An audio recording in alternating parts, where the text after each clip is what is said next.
Hello and welcome. We are ready to play more Phoenix Wright Ace Attorney Trilogy. We are in the end game. We are in the finale of the trilogy. Trials and Tribulations, Episode 5, Bridge to the Tournabout. Generally considered to be one of the greatest cases in the entire franchise, if not the best case in the whole franchise. So let's do it. We've been building up to this for 3 games. Let's begin. Hello.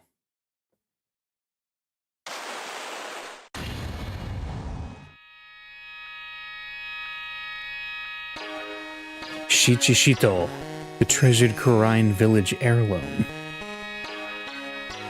whose name means 7-branched swords. 3 games, yep. It is said that this sacred sword represents life itself.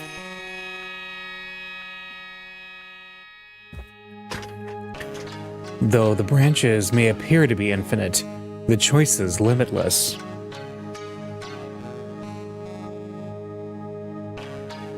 Like our destinies, the sword comes to but one end, one merciless point. Hey, those are all scenes from earlier.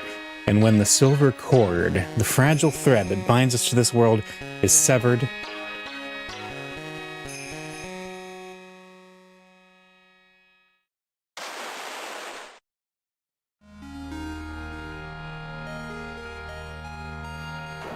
oh no!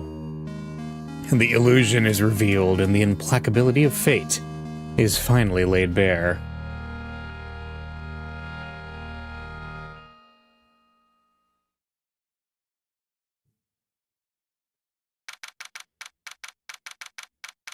February 6th, 9:48 a.m., Wright & Co. Law Offices. Hey, Nick. Yeah? What is it? You know how I've got spiritual powers, unlike you? Sure. You are a spirit medium, after all. But just like you, if I don't keep my powers sharp, they get dull, right? I guess so, yeah. Glad you agree. Okay, Pearly, you're up. Pearls? So, that's why we need to go on a special spiritual hotspot tour, Mr. Nick. Huh? I'm lost. What's this magazine you're shoving in my face? It's the New Year's issue of... Oh, Cult! What? That's such a weird name. Winter Spiritual Location Special. Oh, Pearls look so happy. Maximize your spiritual powers with just one night of intensive training. Oh, it sounds too good to be true. I'll say. It sounds more like a scam to me. It's at a spiritual retreat called Hazakura Temple. It's way up in the mountains, and I bet it's nice and cold. Just perfect for training. No, I definitely don't want to go. You know, I think I've heard of this temple before. It's a famous channeling dojo. It's hard for even real spirit mediums like us to make reservations up there. Reservations? For a temple? Are you serious? Don't worry. I've already made special reservations. Just for us. Yeah. And I signed up for the special course. That's nice. And the timing couldn't be better. Since we don't have a case right now anyway. Alrighty then, it's settled. Well, come on. Don't just stand there. Start packing your stuff. Yes, Mr. Nick. You'd better start packing your stuff. Huh? Me? Why do I have to go? Well, we have to be accompanied by someone over 20 years old. Hey, I don't have anything to do with spirit power. The only thing I can channel is a TV. So, is there a heated pool at this Hazakura temple? No, but you can stand under a freezing waterfall. Sorry, but I think I'll pass. I hate cold places. What? No way! How can you be so selfish? Come on, Mr. Nick. Look at this place. Doesn't it look beautiful? Nope, not going. I'm gonna be nice and toasty at home. What the... What is it, Mr. Nick? Let me see that magazine. This nun. Is she a friend of yours or something, Nick? This girl. It's... My name is Dahlia Hawthorne. I just want to say, It's an honor for me to be here in your noble presence. I am now one with a car? Oh my goodness. It is me. I'm Kit. Honestly, how can any woman ever count on you for anything? You disgust me.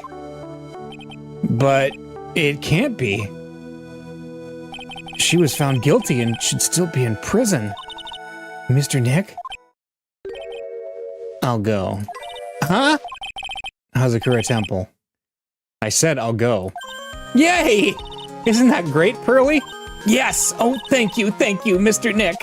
You'd do anything for Mystic Maya, right? Even walk over burning coals, right? Alright, Old Cult New Year's issue, an occult magazine featuring Hazakura Temple. Dahlia Hawthorne. I knew there was no way she could possibly be at that temple, but just had to see for myself. I just had to see for myself who this nun really was.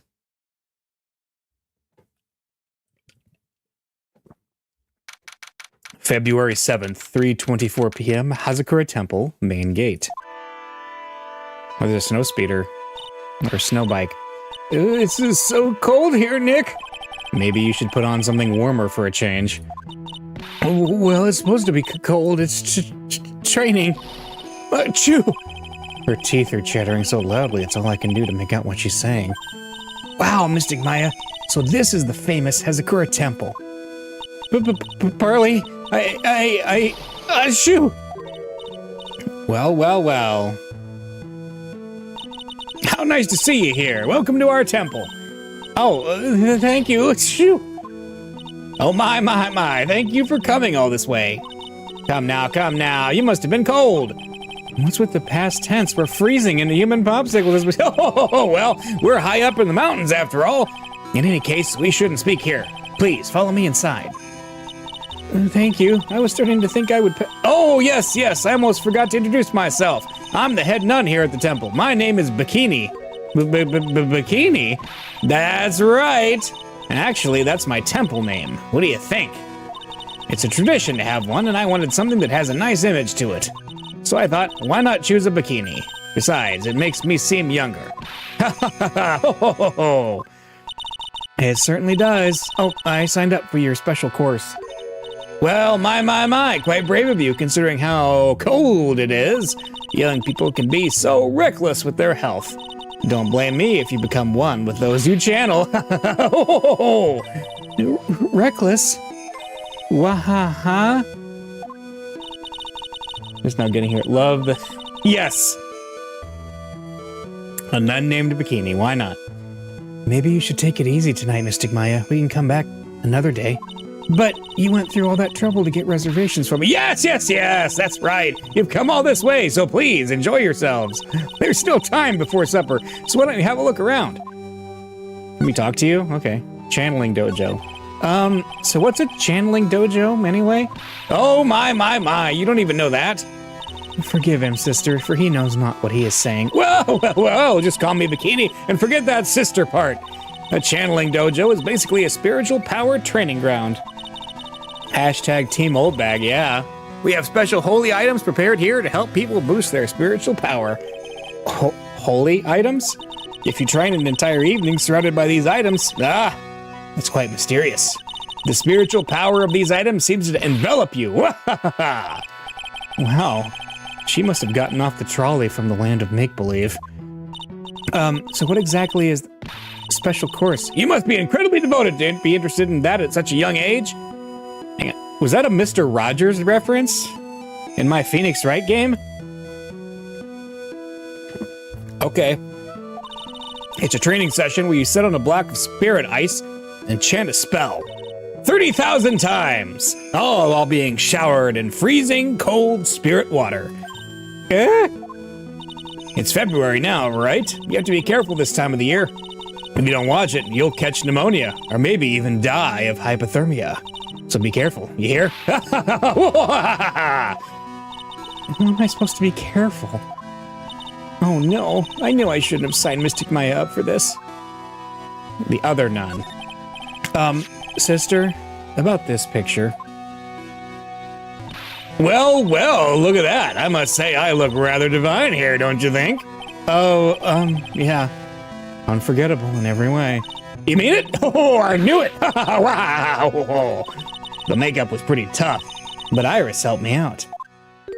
Iris? The cute little girl in the photo. She looks just like me, doesn't she? We're just a small temple here, so she and I run the entire place. Really? That kind of sounds like... Sorry to cut in, but... this Iris. Where is she right now? Oh, just listen to you. You haven't come all the way up here just to find a girlfriend, have you? No. That's not what I had in mind at all. Anyway, Iris is in the inner temple, preparing for this evening. Inner temple? Yes, that's right. Iris will be back this evening. Why don't you go have a look at the main hall for now? So she's in the inner temple, huh? Okay. Hey, you want to look at my attorney's badge? Do you think you could take a look at this? Well, I may not look like it, but I can tell you I'm very much in demand. And to be quite honest, I'm finding this a little difficult to say. What is she trying to say, Mr. Nick? I think she's trying to say that she's busy. But seriously, Nick, what's the deal? Nothing has even happened yet, and you're already shoving evidence in people's faces. You need to forget about work and relax a little. Try to have some fun, okay, Mr. Nick? Yeah, you're right. Sure, pin the hypothermia on the lawyer is great fun. What about the cult magazine?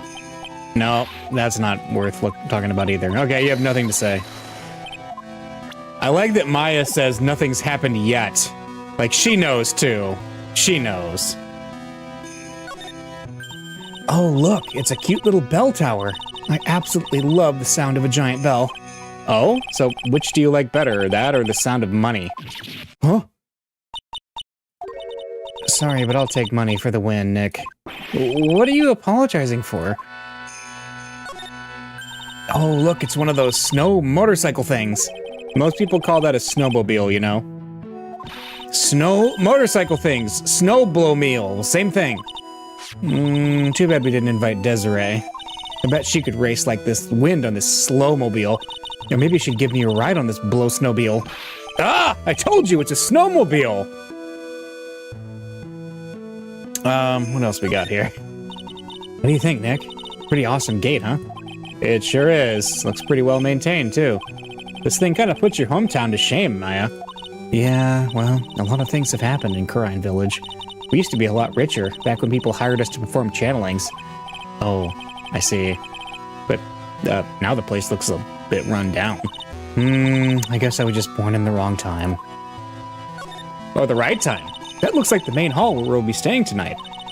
From here, it looks like one of those ice hotels you always hear about. They gotta have a heater or something in there, don't you think? I don't want to die. I'm not worried. I brought my hot water bottle. Did you bring one for me? What are you talking about, Nick? Who carries around 2-watt hot water bottles? If the cold doesn't kill me, the Ice Queen over here is gonna finish the job. Okay. Well, let's go in. Main hall and suspension bridge. Wait a minute. There was a suspension bridge in the last case. Is it a coincidence? Let's go to the main hall first. That's a big Magatama. February 7th, Hazakura Temple, main hall. The main hall. I think it's even colder in here. Ah, Mr. Nick, do you smell that? It smells like what the Rock is cooking. No, it smells like meat and gravy. Yeah, you're right. I guess it's pot roast for tonight. Yum. Weird. I thought they would serve a little more, something like traditional. What are you talking about, Nick? You think monks and nuns just sit around eating rice gruel all the time? Mystic Maya's right. Oh, I hope there's mashed potatoes too. I love mashed potatoes. What a cute little acolyte. Oh. Greetings to all of you. Oh, hello. Wow, this lady makes Maya look like a 6.8 on the weirdness scale. Your outfit. Did you come here for the special course too? Unfortunately, no. Actually, I'm... Ah! You're... You're Miss Elise Donim. Yes, that's right. You know of me? My name is Pearl Fay. I'm your biggest fan. Who is she, Nick? I see it now. Zwei! Fortune teller. I've got all your books, Miss Donim. What a sweet thing to say. And please, call me Elise. Books? Mr. Nick, don't you know anything? Don't you even know who this is? Well, an author, maybe? Yes, and an illustrator of picture books. Picture books, huh? Oh, now I get it. Let's talk to you. Elise Donim. I'm sorry, I didn't know who you are. I don't get a lot of chances to really enjoy picture books. It's alright, I take no offense to that. My books are nothing but simple stories for children. And really beautiful pictures too, Miss Elise. Your books always make me feel as if my heart's been purified. It makes me feel very happy to hear you say that. I do have to admit, she certainly seems like a kind, sensitive lady. Miss Elise won an award last year for her book, The Magic Bottle. Yes, a friend of mine secretly submitted a story I'd written to a publisher. They liked it so much that they asked if I was alright to make it into a book. Wow! It must have been a really great story.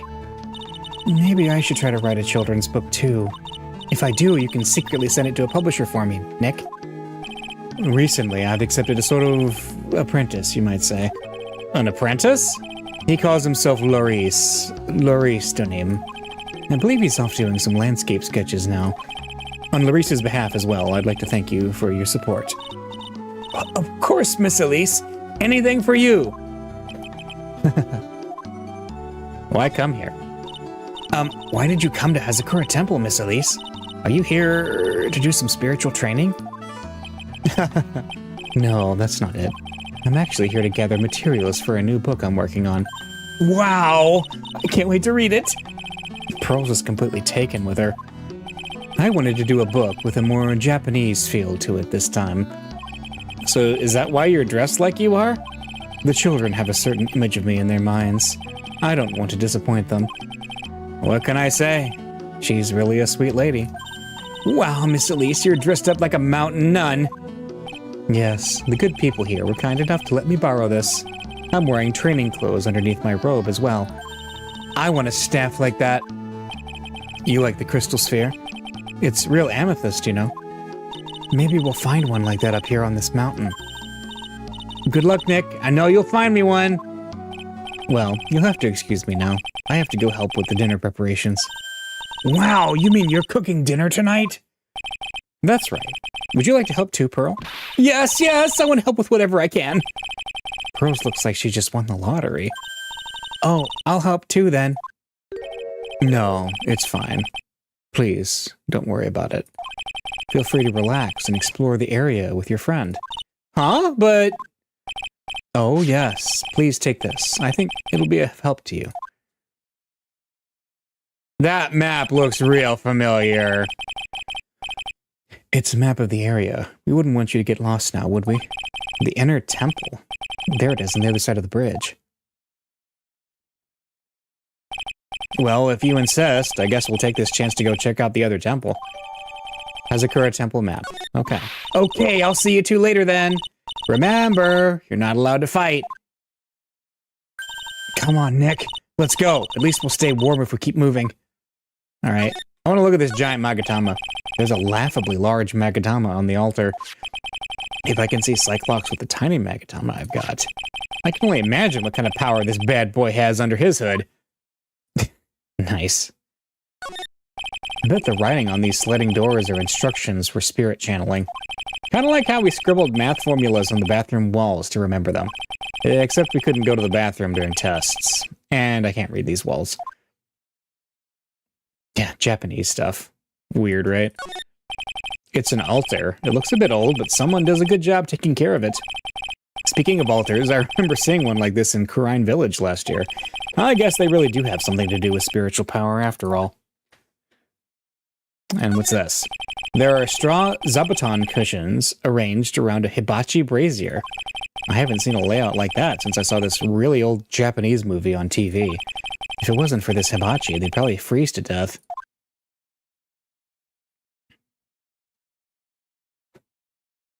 Legend says it was made big enough to tell if an entire government was lying, but was ultimately deemed pointless. Well, if it's in California, it's probably going off all the time. All right, let's go back to the main gate. February 7th, Hazakura Temple, main gate. Huh? Where did Sister Bikini go? I guess she went to the inner temple to go help that other nun out. Oh, right. I think her name is Iris? Yeah, that was it. I want to find out who Iris really is, but I'm scared of what I'll find. Hmm? Alright, suspension bridge. Geez, that's a really familiar-looking bridge, isn't it? Wow, look at this broken-down old bridge, Nick. Yeah, and look at that big canyon below us. Hey, there's a river down there. It looks like it's flowing real fast. What's wrong, Nick? You look like you've seen a ghost. I'm just not very good with heights. Oh, hey, I've got it. Maybe you should face your fear and try hurling yourself off the edge. You know, 1, 2, 3, jump. It might be just what you need to get over your fear of heights. Yeah, death is a real good way to overcome phobias, alright? Anyway, it sure looks like a rickety bridge. Can't argue there. That's probably why it's called Dusty Bridge. Read it again, Maya. It says Dusky Bridge. Well, it's practically the same thing. Anyway, the inner temple is just up ahead, right? So let's go check it out. Why isn't there another way across? Let's see. Heavenly Hall. What's that say? There's a narrow path going off in a different direction than that of the main hall. The sign here is so old, the text seems to have vanished. The path leads to a wooden stair, but this text says Heavenly Hall. I can read it just fine. Okay, I'll write wooden staircase on it then. Do you really think that is necessary? You'd have to be blind not to see the stairs. Well, it can't hurt. Just pass me a pencil, okay? Graffiti is a crime, Maya. That's right, Maya. Dusky Bridge. Wait, no clues. Some letters are engraved into a roughly cut boulder. D-U-S-T-Y Bridge, huh? It says Dusky. Dusky Bridge, okay? Come on, Nick. Take a look at that bridge and tell me it's not supposed to be dusty. This sign is obviously wrong, and I'm gonna fix it. Now give me a pencil, Nick. Do I look like a pencil holder to you? Is that a phone? I can't believe there's a public phone here. Who would ever use it? The people who live here, I guess. I doubt they have any real phones here. Yeah, but it took like 20 minutes to walk here from the main hall. It would have been smarter of them to build the main hall here, don't you think? Maybe you should work on channeling someone who makes logical sense, Maya. There we go. Come on, Nick, why don't we hop across the bridge? It'll be fun. I'm not so sure. It looks like a bunny hopping across the bridge would destroy it. Okay, Nick, then let's try to find a cute, fluffy little bunny and test your theory. That right there sums up the fundamental difference between sane and insane. Alright, I think we've seen everything we can see. Wait, the bridge itself? Wait, there we go. It looks like it's about 20 yards to that cliff over there. I guess that's where I'll be training tonight. Do you want to train with me, Nick? And do the special course? I think not. But it'd be so great if you had spiritual powers too. Really? I see dead people sounds more like a cause for alarm to me. Oh my goodness. A Sixth Sense reference. Alright, Inner Temple Gate. February 7th, Inner Temple Gate. Whoa. That bridge was shaking like jello in an earthquake. And at least half of the wood on that rickety bridge was rotting, I bet. Not to mention the last part only had like one board left on it. What's wrong with you? Your face is all green. Can you not pick on me for a second? I'm still trying to get over the shock that we made it safely across that death trap. Yeah, I guess I'm a bit surprised too. Yikes, that temple is in bad shape. It looks like it could collapse at any time. I guess people don't use it too often. Is this really where you're going to train tonight? That has to be it. It's kind of creepy around here, like a ghost might jump out at you or something. A spirit medium afraid of ghosts? Isn't it ironic, don't you think? What's with all these references? Isn't it ironic that no murders are going to happen here? What's this? Hey, a half-open gate. That's practically a welcome mat. Yeah, except the sign on here says no entry. Nick? Rules are made to be broken, you know? You expect a lawyer to go along with that? Oh, come on. You're such an old lady sometimes. Let's just go. Don't blame it on me when Sister Bikini puts a curse on you. Now you've got me scared. Let's just forget about it, okay? Good. Looks like there's something written on it. I can't read it, but if I had to take a good guess, I'd say it says Inner Temple. What's the point of a sign if you can't read it? Must be tough for the mailman when he's delivering here. I guess the sign is a good indication of how long this place has been here. Yep. Back in the ancient days of California. So that's the Inner Temple up ahead, huh? Yeah, it looks kind of run down. Well, it wouldn't be very temple-like if it was all bright and shiny. So you're training here tonight, huh? Yup, then everyone will see my spiritual powers. Sounds like your stomach wants to show off its digestive powers instead. I wonder if that roast is ready yet. See, let's go to the training hall. Whoa, this place looks weird. February 7th, Inner Temple, Training Hall. Man, look at this place. It's just a tiny, freezing cold room. So this is where you'll both be training, huh? Huh? What do you mean, both? I'm the only one. Really? But I thought Pearlie's just a little kid. She couldn't handle this kind of intense training. So says the girl who I can barely hear over her teeth chattering. Anyway, the real training room must be behind that door over there. Yep, definitely getting the feeling it's back there. Even I can sense that there's something supernatural about the cavern behind that door.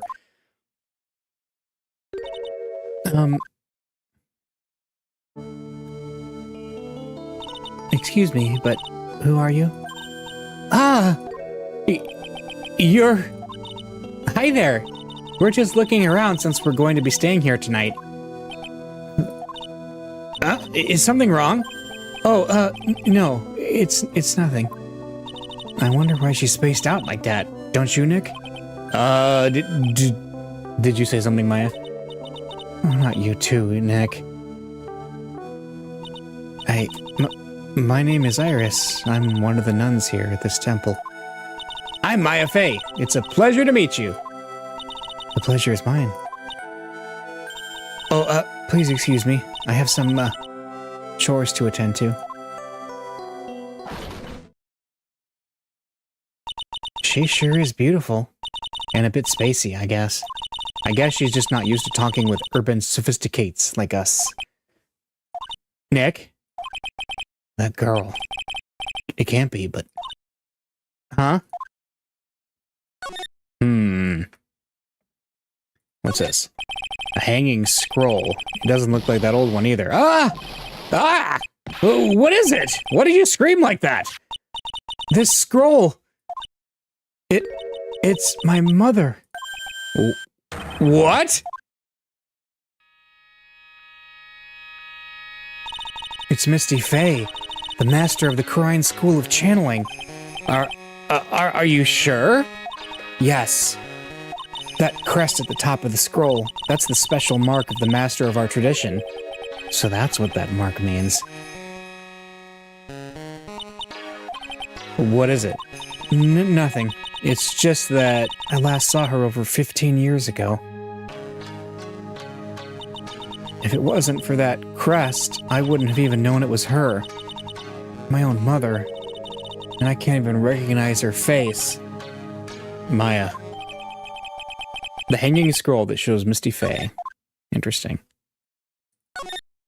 It's a hanging wall scroll showing Maya's mother, Misty Fey. It's not that old. The crest at the top is the official mark of the master. I wonder if this temple has some sort of connection to the Fey family. I think it does, actually. Supposedly, it was founded by a branch family member of the Kurine school. I'll have to ask Bikini in more detail when I get the chance. About Maya and the Faye family in general. Okay, let's look at the door. The actual training area must be on the other side of this door. I wonder what it's like. Phooey, it's locked. Come on, Nick. You know you want to open it for me. I can't. You've been in kind of a bad mood lately, haven't you, Nick? Zvari, I know what it is. I-R-I-S. Iris and Nick, sitting in a tree. K-I-S-S-I-N-G. Yep, that's how it goes. Well, look at this antique dresser. I wonder if there's anything valuable inside. Let's have a look. Nothing. Just a bunch of clothes. Hey, Nick. Uh-huh.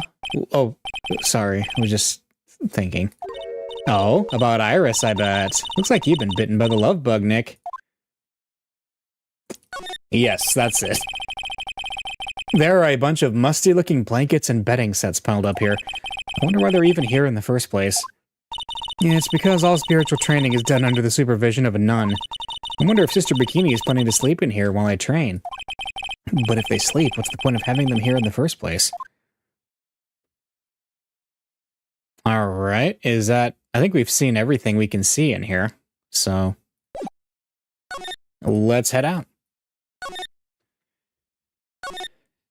Suspension bridge. Oh. February 7th, Dusky Bridge. Oh, we managed to make it across Dusty Bridge. Nick, you look green. Are you feeling alright? Hey, what's wrong with you? Ever since we met Sister Iris at the training hall, you've been really quiet. Uh-huh? Oh, sorry. Hey, you, wait up! Huh? You think he's yelling at us? He must be. There's no one else around. Would you mind moving? You're standing right in my way. Oh! Hey, I know you. You're...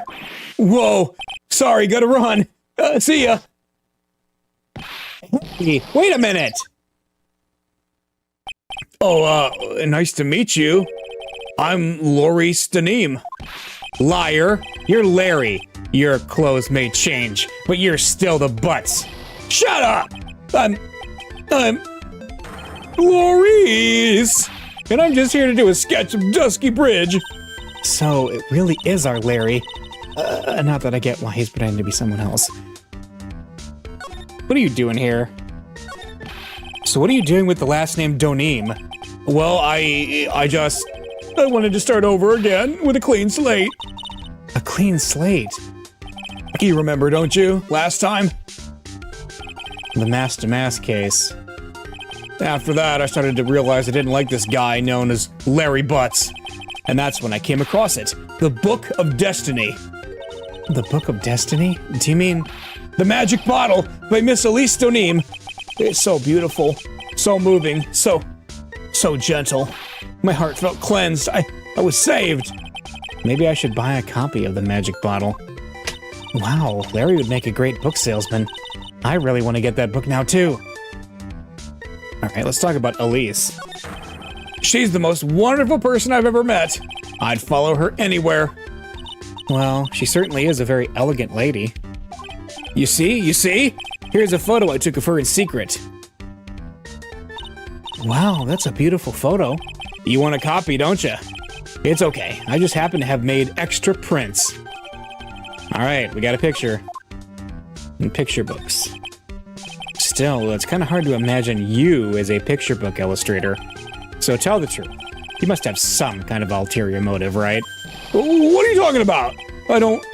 I don't trust anyone anymore, especially not women. Talk about a bad case of denial. Anyway, can you even draw well enough to make a picture book? Art isn't only about technical skill, you know. It's also about having a pure heart.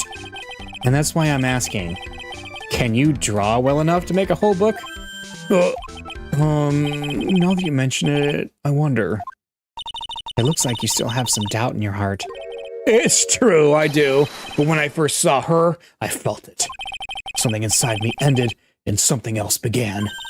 Oh, Larry, it sounds like you've fallen in love with Miss Elise Deneen. No, you're wrong. It's not her. It's the other girl. Other girl? Uh-oh, I got a bad feeling about this.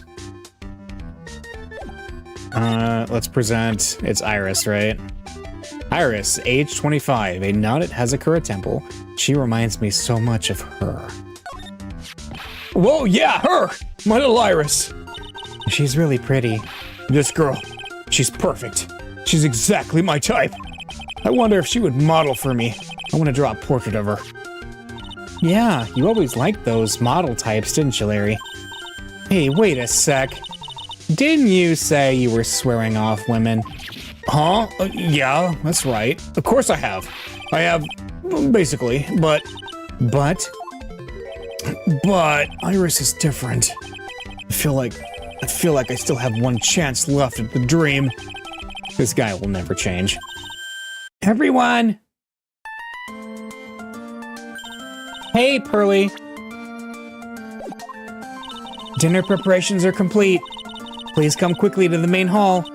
All right, I can't wait to dig in, Pearly. I'm gonna go to the inner temple and call Sister Iris. I also want to have a look at where Mystic Maya is gonna be training.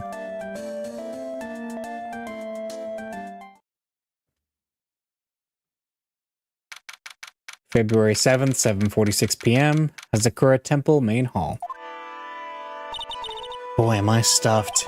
Are you sure it's alright to eat that much before your training? Well, this kind of training is a battle of endurance.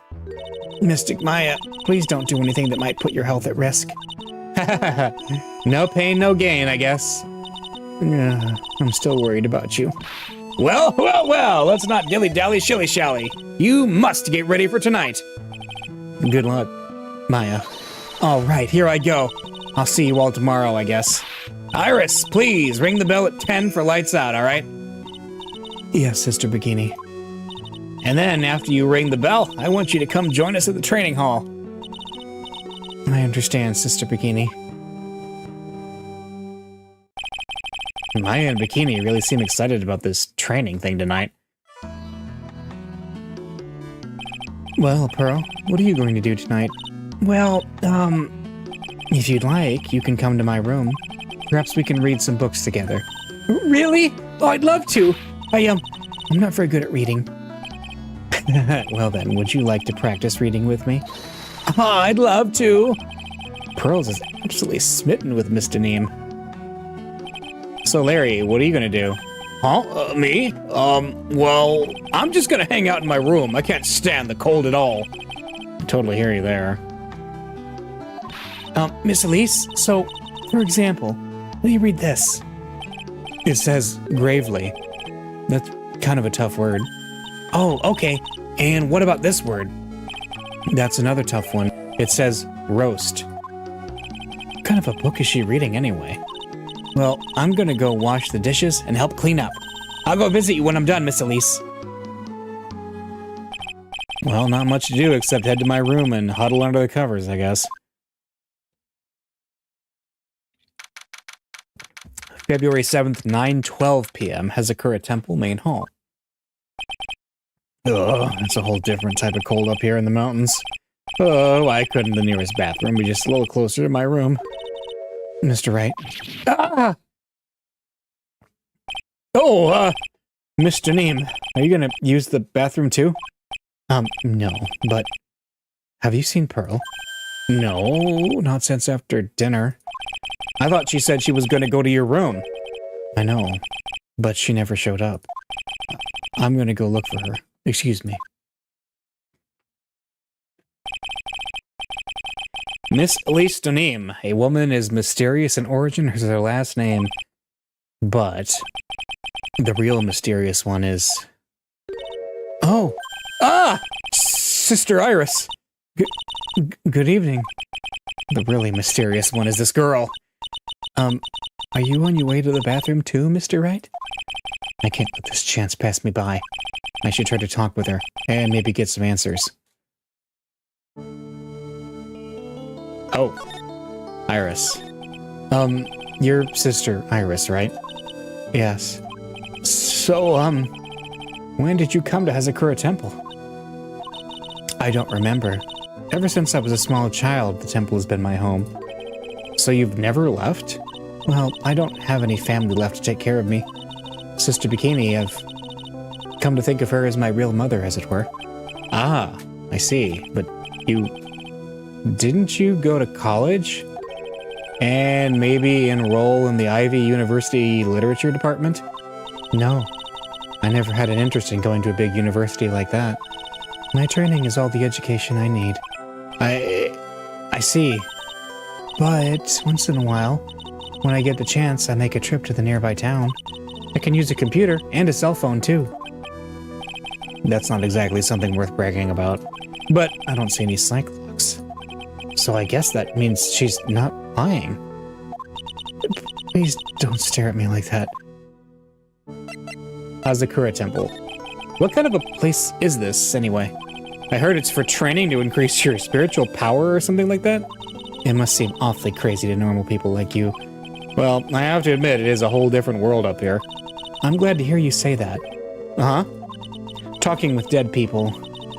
Who does it help anyway? I hate it. Really? So then why stay in a place like this? Is something wrong? I didn't realize it was so late. I have to go and ring the bell for lights out. I guess it's almost 10 o'clock now, huh? Mr. Wright? Yes? If it's all right with you, I would like you to have this. But this is your hood. It has the power to protect you from evil spirits.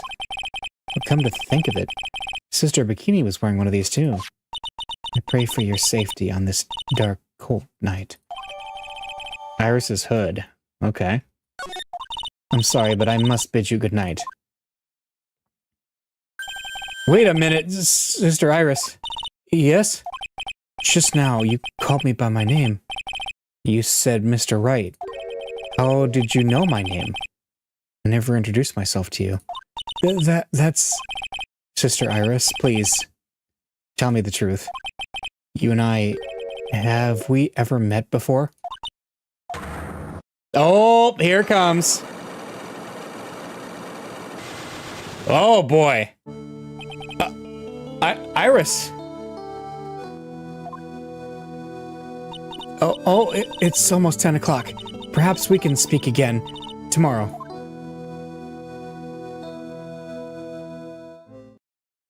And there it comes.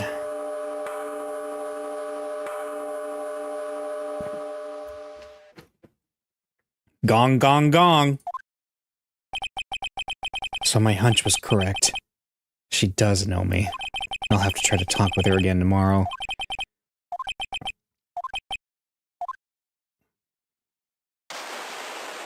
Ah! What the? That blood-curdling scream came from the courtyard. February 7, 11:06 p.m. Hazakura Temple Courtyard. That scream. I'm sure it came from around here. Ah! Someone's there. On the ground. Mr. Neem! Squish. I just stepped on something soft. Hey, don't step on my tummy like that! What are you doing lying there in the snow? I was passed out. What do you think? So that blood-curdling scream was you? Forget about that. Hurry up. Call the police. Is there even a phone in the main hall? No, but we still got reception up here in the mountains. You must have a cell phone on you, right? I didn't bring it with me. Oh, you're useless. I mean, even Iris has a cell phone. We've got no choice. You'll have to use the public phone by Dusky Bridge. Hurry, hurry, hurry. Run as fast as you can. Yes, ma'am. If you don't hurry, Iris will. February 7th, 11:18 p.m., Dusky Bridge. It's farther than I thought. The bridge is just up ahead. I have to go tell Maya what happened, too. Ah! Dusky Bridge! It's burning down! What the heck happened? What are you doing here? Ah! Oh, what is it? Is it me? Don't scare me like that, Larry. I almost had a heart attack. My name isn't Larry. It's Larice. Larry, hurry up. Call the police. I'm going to the inner temple. Don't be stupid. The bridge is nothing but a burning wreck right now. Listen to me. There's been a murder. Here, at Hazakura Temple. What? The murderer might have led across the bridge. I have to make sure Maya is safe. But... Please, call the police. I've got to go. Get out of my way, Larry. It's too dangerous! Nick, wait! I must have been crazy. I knew how dangerous it was, but I still went for it. Ah! Nick! Weakened even more by the fire, the rickety old bridge's planks snapped and gave way, and as I was swallowed by the eternal darkness that surrounded me, a final terrified scream rose up to pierce the frozen air of that harrowing night. To be continued.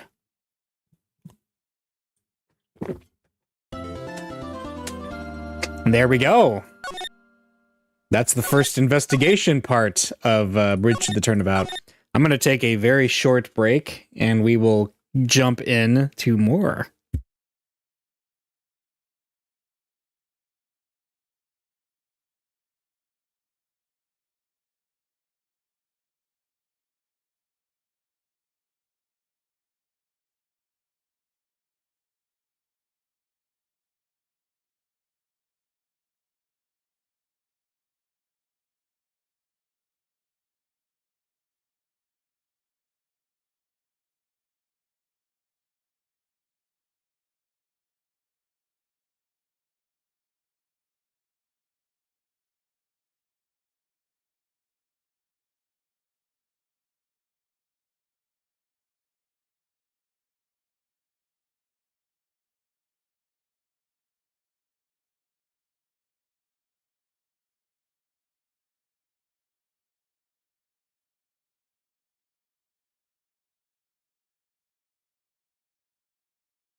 Right, I'm back. Here we go.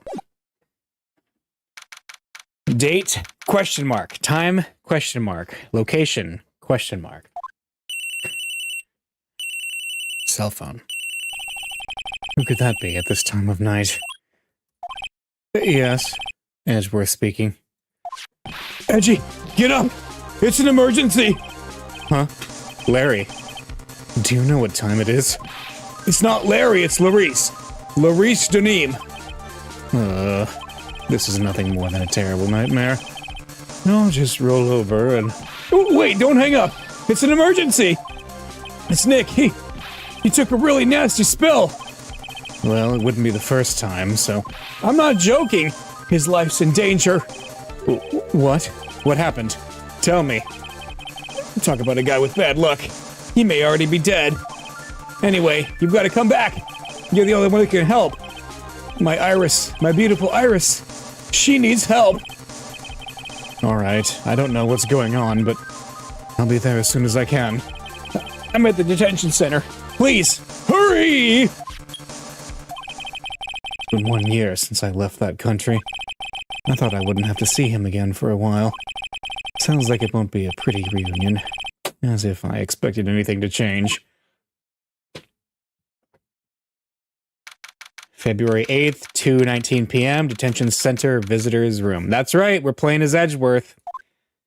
You're late, Edgy. What took you so long? I don't want to hear it. I chartered a private jet to come as quickly as I could. Well, you should have chartered a faster one. Anyway, just listen. Something happened to Miss Elise, and Nick is... Maya and Iris's bikini... Huh? Say something, Edgy. Before I came here, I stopped by the hospital and paid Wright a visit. I believe I have a better understanding of the situation than you at this point. The murder victim was the picture book author Miss Elisa Donim. She was found by Wright and the head nun. The suspect is the temple's younger nun. Yeah. Unlocking Edgeworth as a playable character seems like a 90s era video game rumor. It does. But we did. We've unlocked him. Then later, while Wright was crossing the bridge, it broke and he fell into the river. The hospital says that he'll need at least 2 days of bed rest. Yes, that's right. You got it. But they arrested her. My sweet little Iris. And here I was, convinced he was the one the police had arrested. However, I still don't understand what these 2 items are for. What are you talking about? They're things Wright gave to me when I was leaving his room. This is the first. He said some nonsense about being able to see into people's hearts with this. And the other, he couldn't possibly be asking what I think he is. Could he? I'm begging you. Iris's trial starts tomorrow. With Nick out of the picture, you're all I've got left. You're the only one that can represent her. What did you just say? You know, represent, defend. What were you expecting? Why do you think I called you anyway? I'm a prosecutor, Larry. A prosecutor. Do you understand what I'm saying? A prosecutor is a lawyer who... Don't talk to me like a kid! I graduated from junior high, you know. Don't worry about it. I promise I won't tell. But I heard a paper badge had no problem fooling an entire court before. How could this country's judicial system have fallen into such decay? Please, Edgy, at least listen to her. Listen to Iris' side of the story. So Wright wasn't joking when he gave me this badge after all.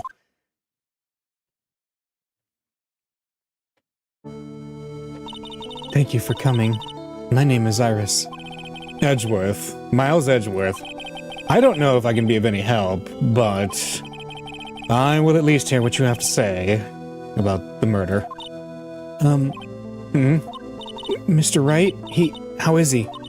Mr. Lurie said that he might even die. Fortunately, he'll be fine. Larry, you moron, how could you say something like that?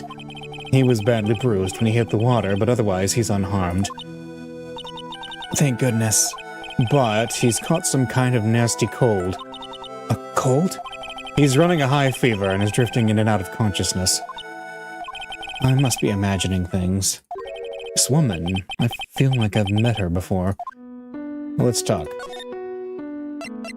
You got a brand new detention theme. Pardon me, Iris. I would like to ask you something if you don't mind. I have the distinct feeling you and I have met before. It must be your imagination, Mr. Edgeworth. After all, I hardly ever leave Hazakura Temple. Hazakura Temple? What's that? It's a place where those who wish to boost their spiritual power come to train. You need to undergo some very difficult training to release your inner spiritual power. Spiritual power? Did you go to that temple for that reason as well? No, I don't have any spiritual powers. I don't need them. In that case, what are you doing at that temple then? I've committed some sins that I need to pay for. That's why I'm there, and why I continue to train, to purify my soul. Okay. Night of the crime. I want to ask you about last night, the night of the crime. All right. I helped to clean up after dinner, and then went back to my room at about 8 p.m. Later, I left my room to ring the lights out at 10 p.m. The lights out bell? We ring it at the same time each night.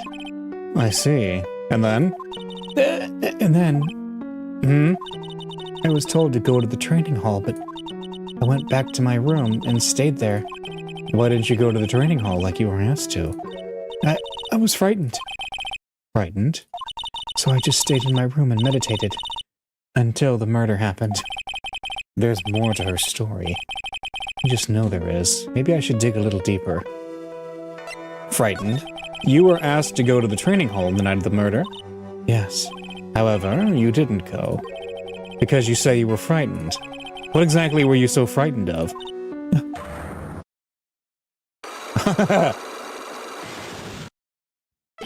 What in the world? Is there something wrong? I'm sorry, it's nothing. It looks like she's not aware of them herself. These must be what Wright was talking about. The psycho locks. I believe he said that I need to present this Magatama item to do something. Alright, any idea? So, do you have any idea as to what really occurred last night? I think it was the result of the tremendous spiritual power that was unleashed. Spiritual power? Yes, spiritual training has been a cause behind many great tragedies. This incident was just another example. Iris, I'm sorry, but I can't accept that. I'm a man of science. I don't believe in spiritual power. Yes, I understand. Most people don't. And I am certain that the thing that killed the victim was a human. So please, answer me this simple question. Were you the one who killed Elise Denim? No, I'm not the one who took her life. Those psycho lock things aren't appearing. I suppose that means I can believe that she's not lying. What's wrong? I can't believe what I'm thinking.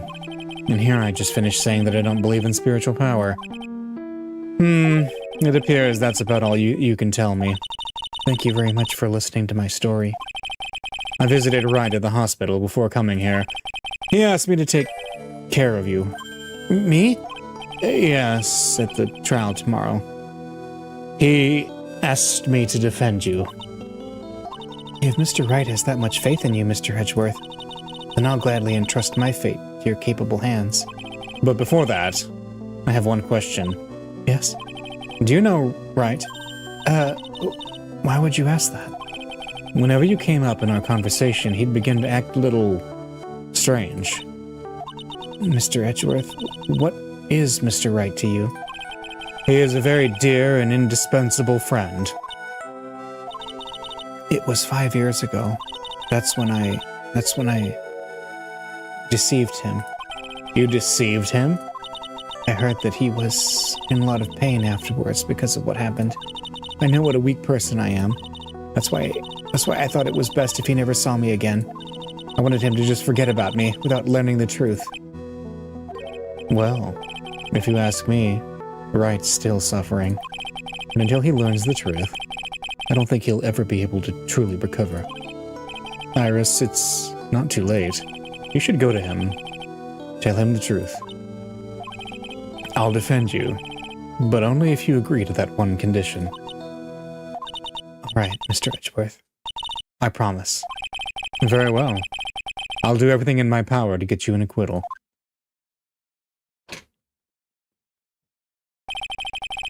That's enough information gathering for now. I should head to the crime scene. Okay. I'm thinking we're not going to be able to break her, psych locks yet. Attorney's badge received from Wright. He wasn't serious when he gave this to me, was he? Let's see. Shows. Suspension Bridge. Let's go. February 8th, Dusky Bridge. Sure is cold, all right. So this is it. Dusky Bridge. Oh, wow! It's you, Mr. Edgeworth! Oh, Detective Gumshoe. Long time no see! It's been about a year? Or has it been longer? It doesn't matter, Detective. What does matter is why you're shuffling around up here. Oh, ouch! And there's that sharp left jab! Well, I'm happy to see you anyway, Mr. Edgeworth. Let me guess. You were transferred by HR to the local precinct. Wise decision. The vast amount of nothing up here should be quite easy to guard. I heard you were back in the country and arranged to come all the way out here. Everybody was real nice. They even let me take charge of the investigation, sir. Gumshoe indeed. That gum on your shoe, he's impossible to get rid of. I'm supposed to report on the details of the crime scene, sir. Anyway, here I am, Detective Dick Gumshoe, reporting for duty. Great. Thank you, Detective. I thought Prosecutor Godot was gonna get here before me. That guy's a real mystery, I tell you. Prosecutor Godot? Stop, what happened?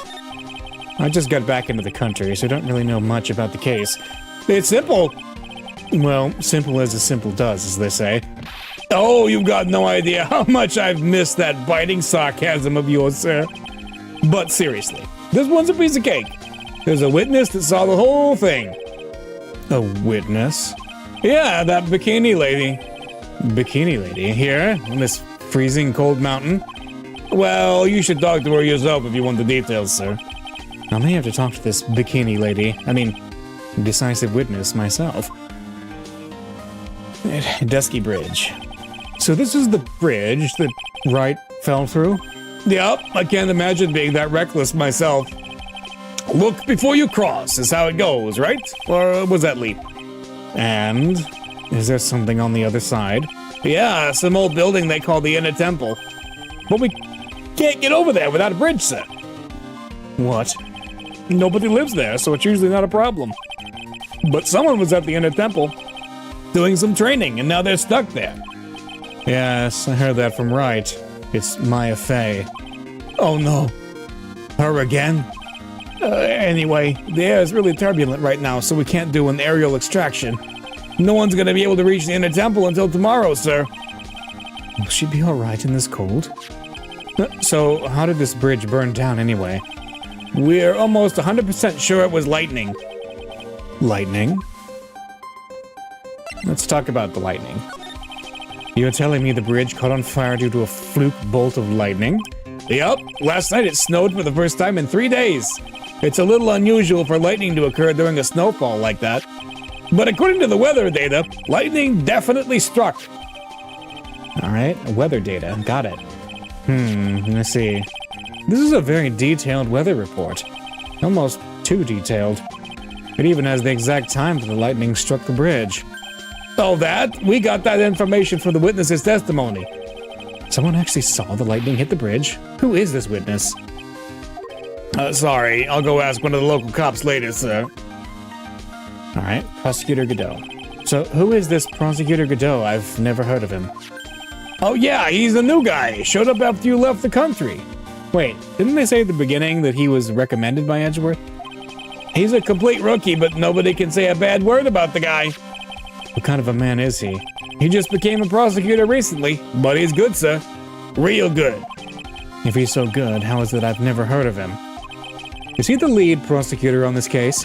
You bet he is. After all, you know who is right in the middle of it. You know who?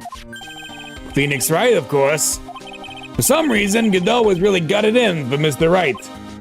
Oh? Yeah, he seems to have some kind of a grudge.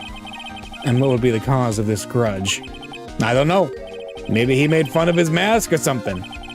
None of this is making any sense. I better look into this Godot myself. Alright.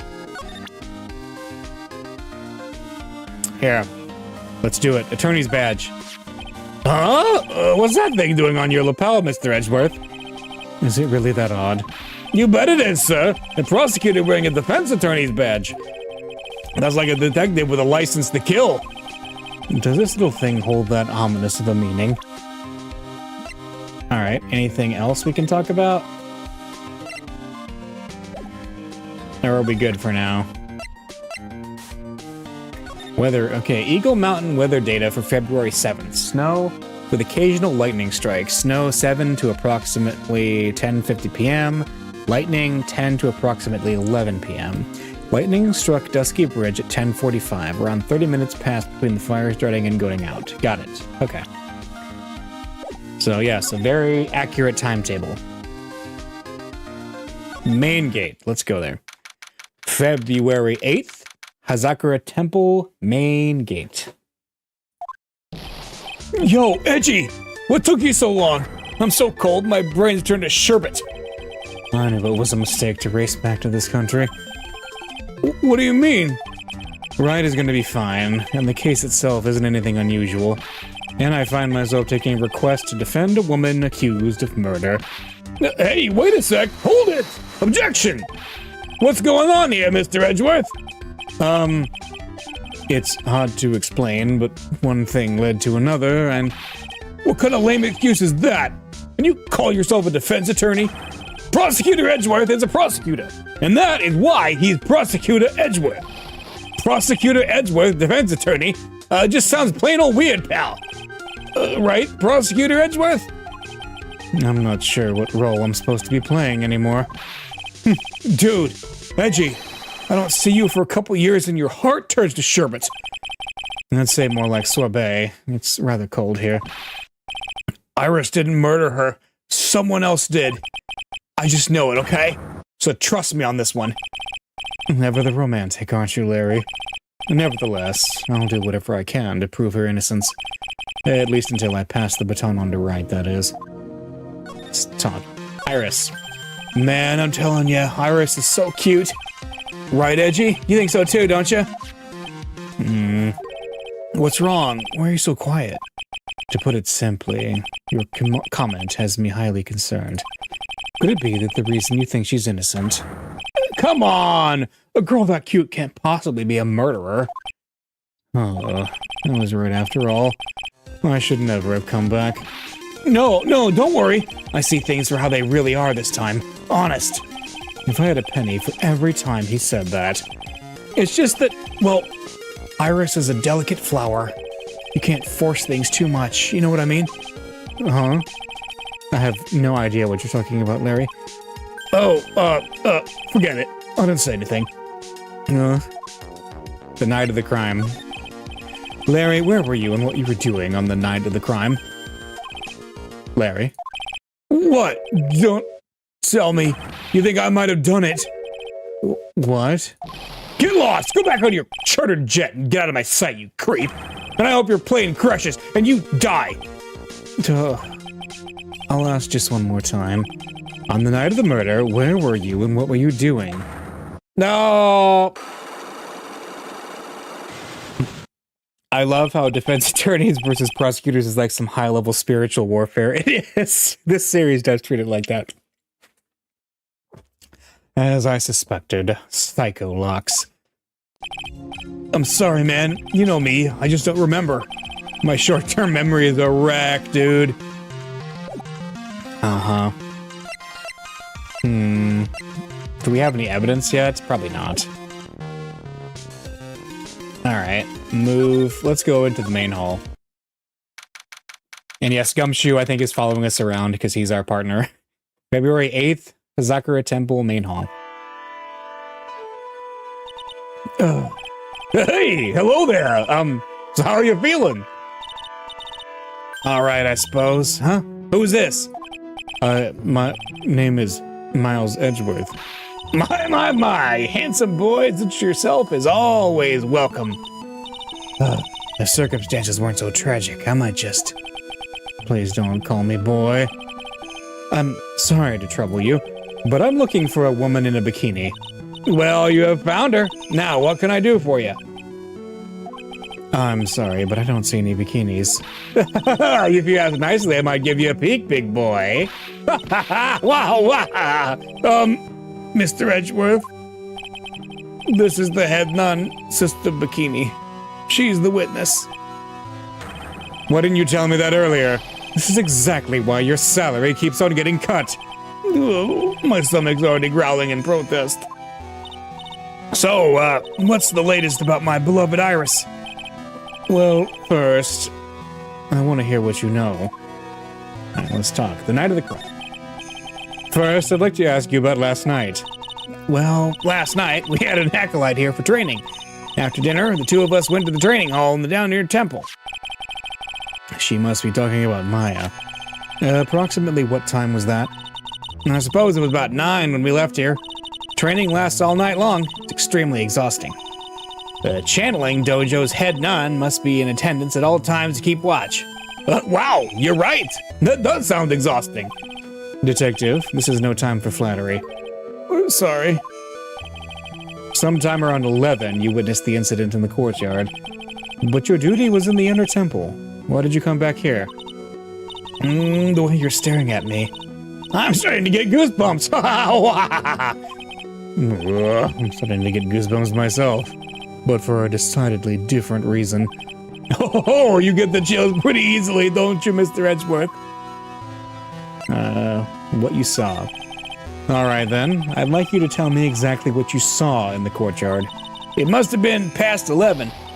No, Can't say it. It's too much for my poor heart. Hey, calm down, lady. Let go of my tie.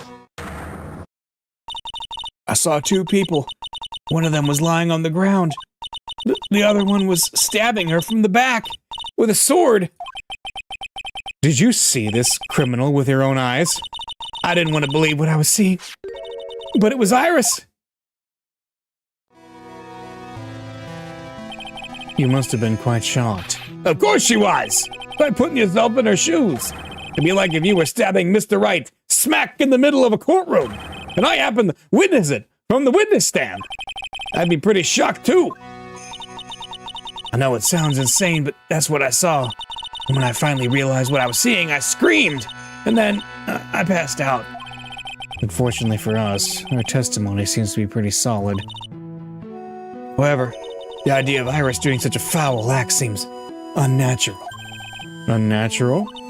The girl I know simply isn't capable of this sort of foulness. I wonder what she means by that.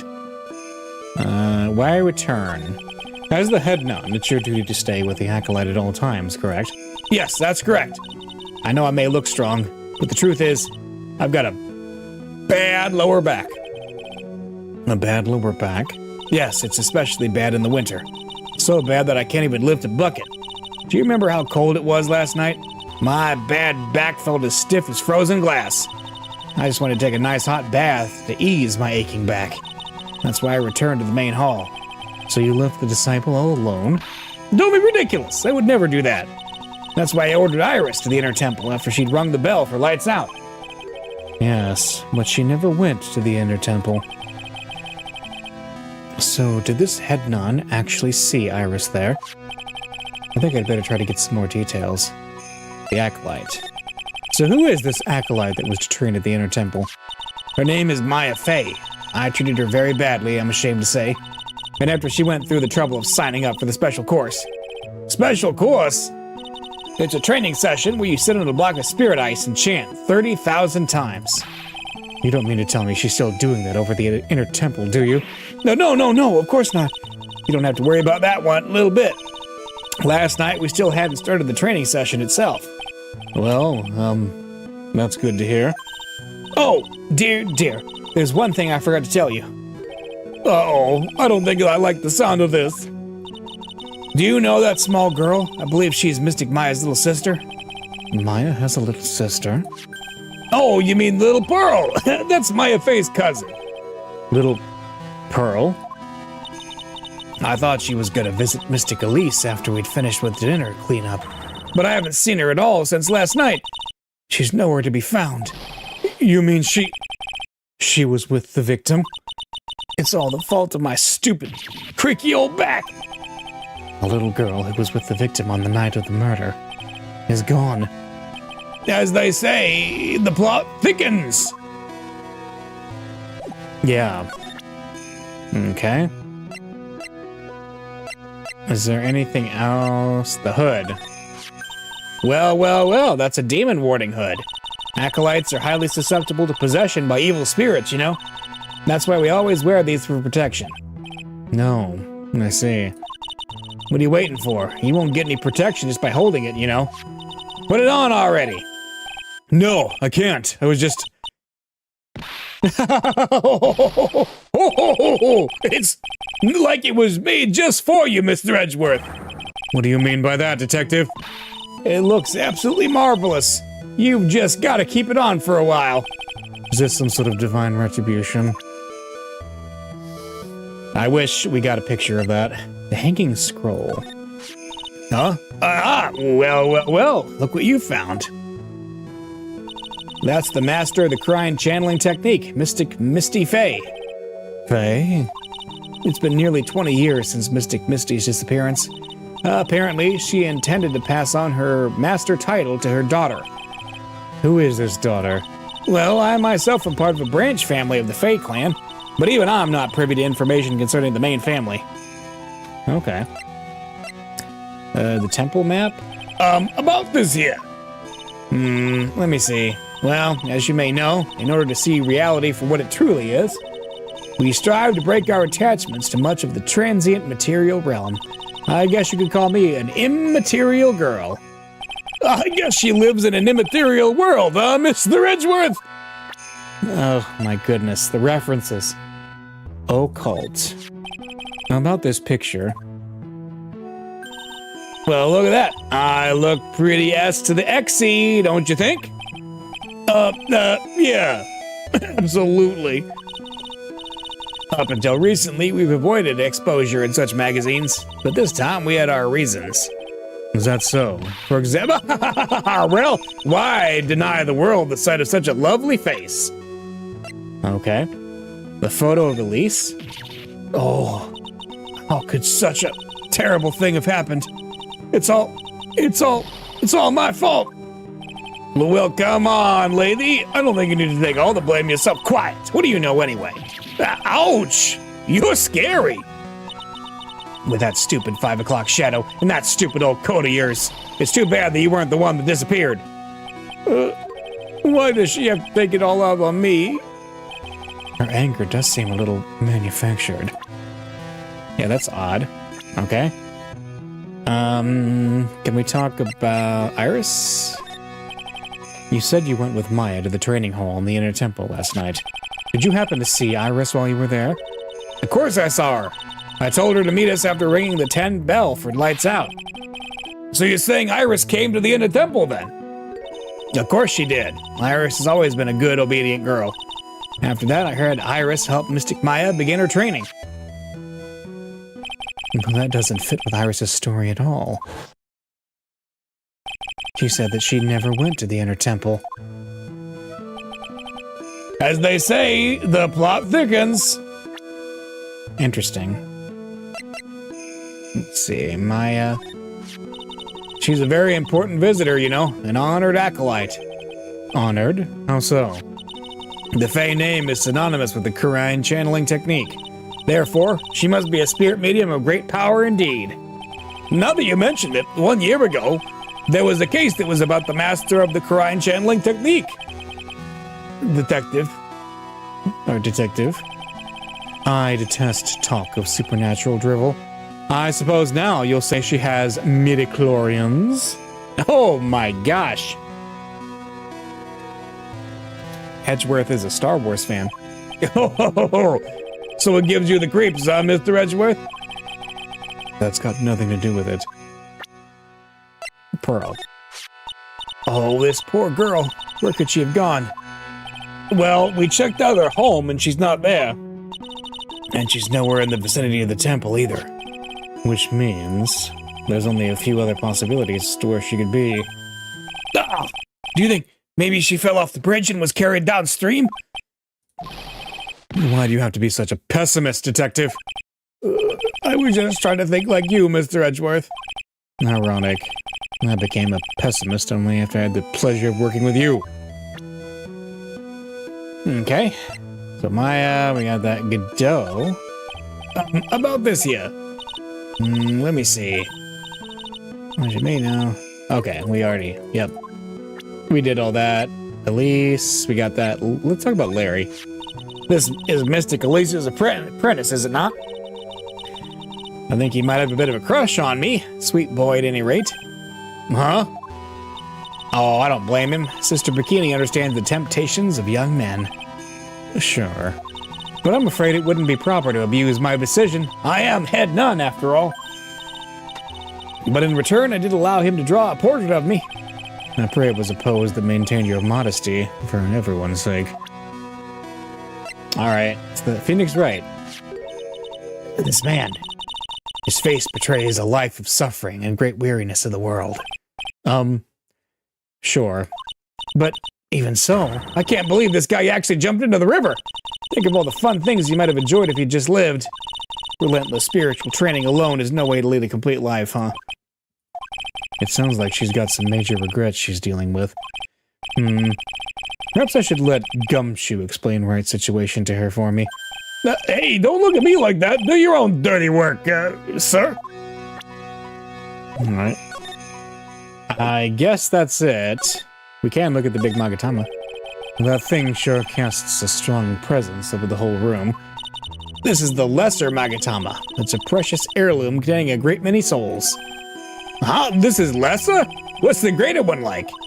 The greater Magatama is displayed in the main room of Fey Manor.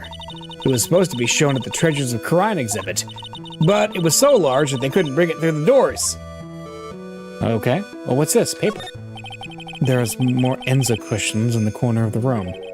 What's that white piece of paper sticking out from under that stack? Beats me. Would you mind checking that for me, Detective Gumshoe? Yes, sir. Here you are, Mr. Edgeworth. It looks like an old manila envelope. Yeah. What is it, Detective? This could be it. An ultra-important clue. A super special clue. I suppose I should read it myself, then. It looks like a letter addressed to Sister Iris. Tonight at 10 at Heavenly Hall. Unless you want your secret to be exposed. This sounds like a blackmail letter. A note to Iris found in the main hall. Maybe she dropped it. Nice going there, Mr. Edgeworth. Why can't I ever find clues like that? You're an ultra-important prosecutor. A super-duper prosecutor. Well, I suppose it takes a super-duper kind of dumb to miss a clue like this. Alright, is that everything in here for now? I guess so. We can go to the courtyard, which is where the actual crime took place. February 8th, Hazakura Temple Courtyard. And this is where the murder took place, sir. Other than removing the body, we left everything else untouched. Thanks, Detective. I'll just have a look around. It looks like the police are still investigating. Oh yeah, by the way, I thought I'd better ask, just to be sure. Are you really going to defend that nun, Iris, at the trial tomorrow? Yes, I will. I gave her my word, and now I must follow through with my commitment. Well, in that case, I've got to be careful. Got to make sure I don't leak the prosecution's whole investigation. Don't worry about it, Detective. Just keep your mouth closed, and I think most of it will flow out on its own. You got it, sir. I'll make sure it flows out like water from a tap. Yes, you do that, Detective. Just how much has your runny spout leaked out over the years? Quite a bit, I imagine.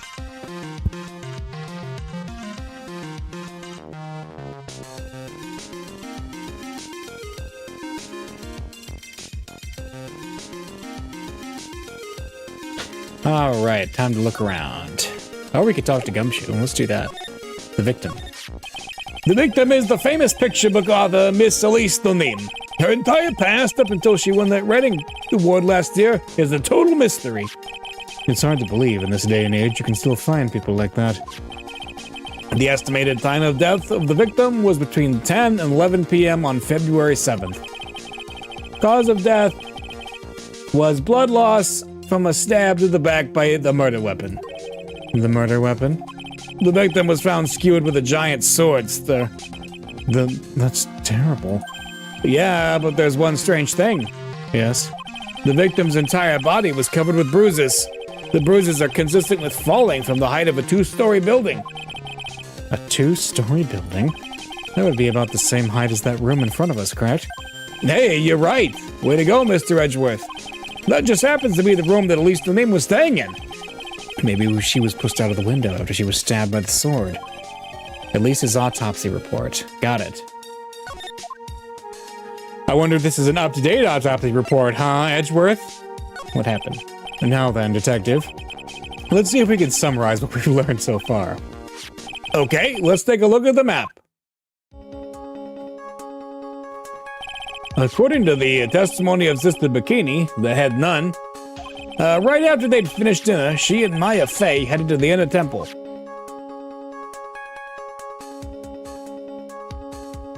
Okay. At 10 p.m., after ringing the bell for lights out, Iris went to the inner temple.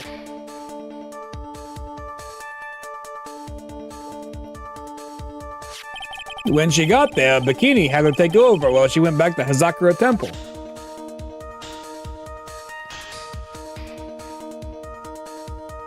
Now taking a hot bath to soothe her back. Sister Bikini witnessed the murder in the courtyard. If you want more details, you should ask Bikini herself in the main hall. The Inner Temple, huh? I'd like some more information about that place. Tomorrow's trial. The trial begins tomorrow, but who is the prosecutor? I'm pretty sure it's that Godot guy, but nobody can get a hold of him, so they're looking for a replacement. What do you mean? It's really weird. All of a sudden, nobody can reach him. I wonder if the rumors are true. Maybe since Mr. Wright caught a cold and won't be defending, he just lost interest. I intend to appear in court in the role of defense attorney. However, I would be quite unhappy if it came out that I'm actually a prosecutor. Yeah, I can see why, but I'm not the one you have to worry about. I think the real problem is going to be the judge. Yes, he certainly would remember my face, even after such a long absence. That's why I requested That another judge preside over the trial tomorrow. We've only met each other once. There's a good chance he won't remember me at all. Yeah, but what about the prosecutor? Everyone in the prosecutor's office must know you. Wouldn't it be a problem if someone there made a big stink, sir? There's no need to worry. I pulled a few strings and arranged for a prosecutor of my own choosing. Wow, Mr. Edgeworth. I had no idea you had such a powerful string to pull. I wonder who that could be. Inner Temple. What is this Inner Temple that Maya was supposedly training at? According to Bikini, it's an old building they use for training the acolytes. It's on the other side of the Dusky Bridge. The bridge that burned down, huh? Is there anything else on the other side of that bridge besides the Inner Temple? Nope, not a thing. Nothing? The other side is surrounded by cliffs on all sides. In a way, it's kind of like a little island out there. So the only thing there is the Inner Temple. I hear it's not the kind of place a person could survive in. Please be all right, Maya. All right, let's look around. So the sword from this gold statue is actually the murder weapon? It sure is. It's called a Shichashido, by the way. Nasty piece of work, sir. There's still blood on it. I suppose this is the victim's blood? Yep, it's all over the blade. And speaking of all over the blade, there are fingerprints all over the hilt of the Shichashido, sir. Fingerprints? Naturally, they match the prints we got from the younger nun, the defendant. Her fingerprints are on the murder weapon? What's wrong? You're looking really solemn.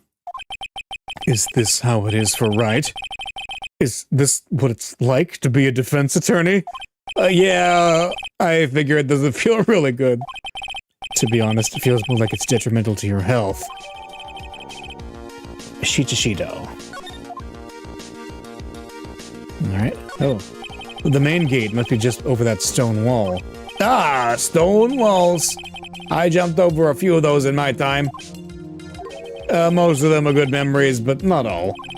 Detective, perhaps someone should introduce you to the concept of paucity of words. I thought they were going to talk about the stepladder. What's this? What's this? It looks like a wizard's staff. That belonged to the victim, Miss Elise Denim. There's nothing strange or magical about it. Oh yeah, listen, this is just between us, okay, sir? Yes? What? This is top secret stuff. Don't tell anyone about this. Alright. The truth is, when I was a kid, I wanted to be a wizard. That's it. That's what you wanted to tell me. That's it. The staff was made from a very strong kind of wood. What about fingerprints? Were there any on it? Just the victim's. Victim's staff, carried by Elise Denim when she was alive, has her fingerprints on it. Okay. Ah, I just love skiing. Really? You don't, seem like the type. Well, what about sleds? Sleds? Nah, they're a little too kiddie, you know? Messes with my hard-boiled image. What's with the silence, Mr. Edgeworth? Is the world starting to go mad? I think so. It's a lantern. I suppose they light it at night. There's something elegant about the light of a fire. At the end of each month, I always like to relax in my room by candlelight. Detective, can you not afford to pay your electricity bill? How did you know? Alright. I think we've seen everything we can out here. Oh, wait, what about this? The main hall of Hazakura Temple is above us here. Hey, you're right. But I'm pretty sure the main hall didn't have a second floor. Hazakura Temple was built on a steep part of the mountain. The front and back of the main hall are on different levels. Oh, that makes sense. But wouldn't it be easier just to build the place slanted, sir? I fail to see how he can consider that to be an even remotely good idea. Okay. Looks like we're done here. So back to the main hall. And we have nothing for her to say. So... Oh, February 8th, Hazakura Temple, main gate. I don't see Larry anywhere. Maybe we scared the poor kid away. His heart was shut tight with a number of psycho locks. I guess I'll have to look for him now. What a thorn in my side. I legitimately love that he keeps calling it psycho locks, by the way. And I can see a small bell tower from here. Hey, that just reminded me. There's something I've always wondered about. Something tells me he's going to tell me what's on his mind, whether I like it or not. We call a person who tells a liar, right? Well, why don't we call a person who rings a bell a beller? A truer for a guy who tells the truth. Oh, man. I'm not going to get any sleep tonight. I had no idea he was such a deep thinker. About this. I suppose this type of thing is necessary up here in the mountains.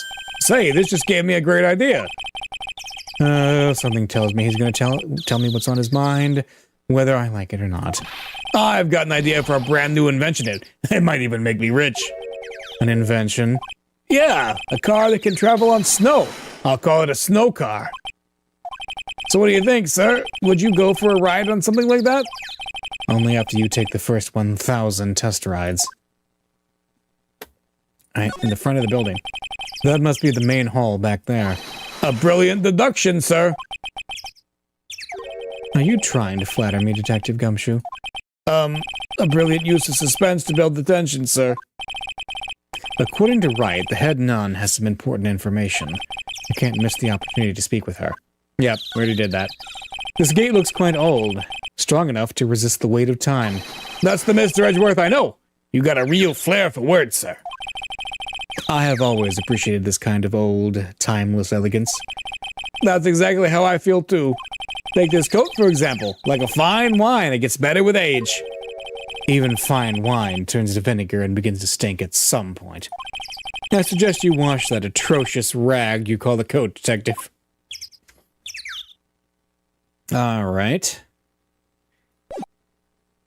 And we'll go back to the suspension bridge, I guess. So, there's nothing too big here. We can look around, though. Some letters are wildly engraved into a rough-cut boulder. Dusky Bridge. It certainly is an appropriate name. You need to get some glasses, Mr. Edgeworth. That sign says Dusty Bridge. I can see how you read it wrong, though, sir. You're the one who needs glasses, Detective. Try reading it one more time. Oh, you're right. It's Dusky Bridge after all. I guess whoever wrote this made a mistake. That looks dusky to me. Hey, it's a public phone. You don't see that a lot anymore. That's true. Since we've got one here, why don't we take a photo as a memento? Well, sure. Why not? Oh, darn it. I don't have a camera with me. I'm gonna go buy a disposable camera. I'll be right back, sir. What's so special about public phones, and why is he so fascinated by them? Heavenly Hall. There's a little shack down the way called Heavenly Hall. A shack? It's like a rundown doghouse for losers that can't bear the freezing drafts of wind. Kind of reminds me of my apartment, sir. The name Heavenly Hall makes it sound like a palace. Giving a hovel a great name is a crime itself. I'd call it false advertising. By the way, the name of my apartment complex is Compton Castles. That's not such a great name, if you ask me. Well, it's not such a great apartment either, sir. Okay, and the bridge. So this is the bridge Wright tried to cross. Pretty reckless, if you ask me. I'm amazed he survived the fall from up here. Yeah, he's one lucky guy, sir. Now I see how he manages to win his cases in court. Blind luck. I think dumb luck suits Wright just a bit better. This is the bridge, yep. It looks like a pretty good distance to that far cliff. Yeah, it's got to be around 100 yards or so. Detective, that's not even close to 100 yards. Well, I gotta admit, I'm not very good at judging distances. It's about 20 yards or so, and impossible to cross without a bridge, it seems. Well, that's good to know, at least. So Larry's gone. And I guess that means we have to go break Iris's Cyclops. February 8th, Detention Center, Visitors Room. Oh, Mr. Edgeworth. I came back because I need to ask you a few more questions, if you don't mind. But I've already told you everything that I... Iris, please remember, I'm on your side. You can tell me anything. Yes, thank you. Alright, Inner Temple. I just finished speaking with the head nun of Hazakura Temple. She testified very clearly as to what happened. She said she saw you stab Miss Elistonim with a sword. And on one other thing. She said that when Maya Fey began her training at the Inner Temple, you were there as well. What? When I spoke with you last, you claimed that you never went to the Inner Temple. And yet, Sister Bikini says she met with you at the Inner Temple that very night. But I didn't go there. I didn't go to the Inner Temple last night. It looks like she's unwilling to tell me the whole truth. I wonder if I'll find the answers I'm looking for if I break those psycho locks. Alright, well, let's try it.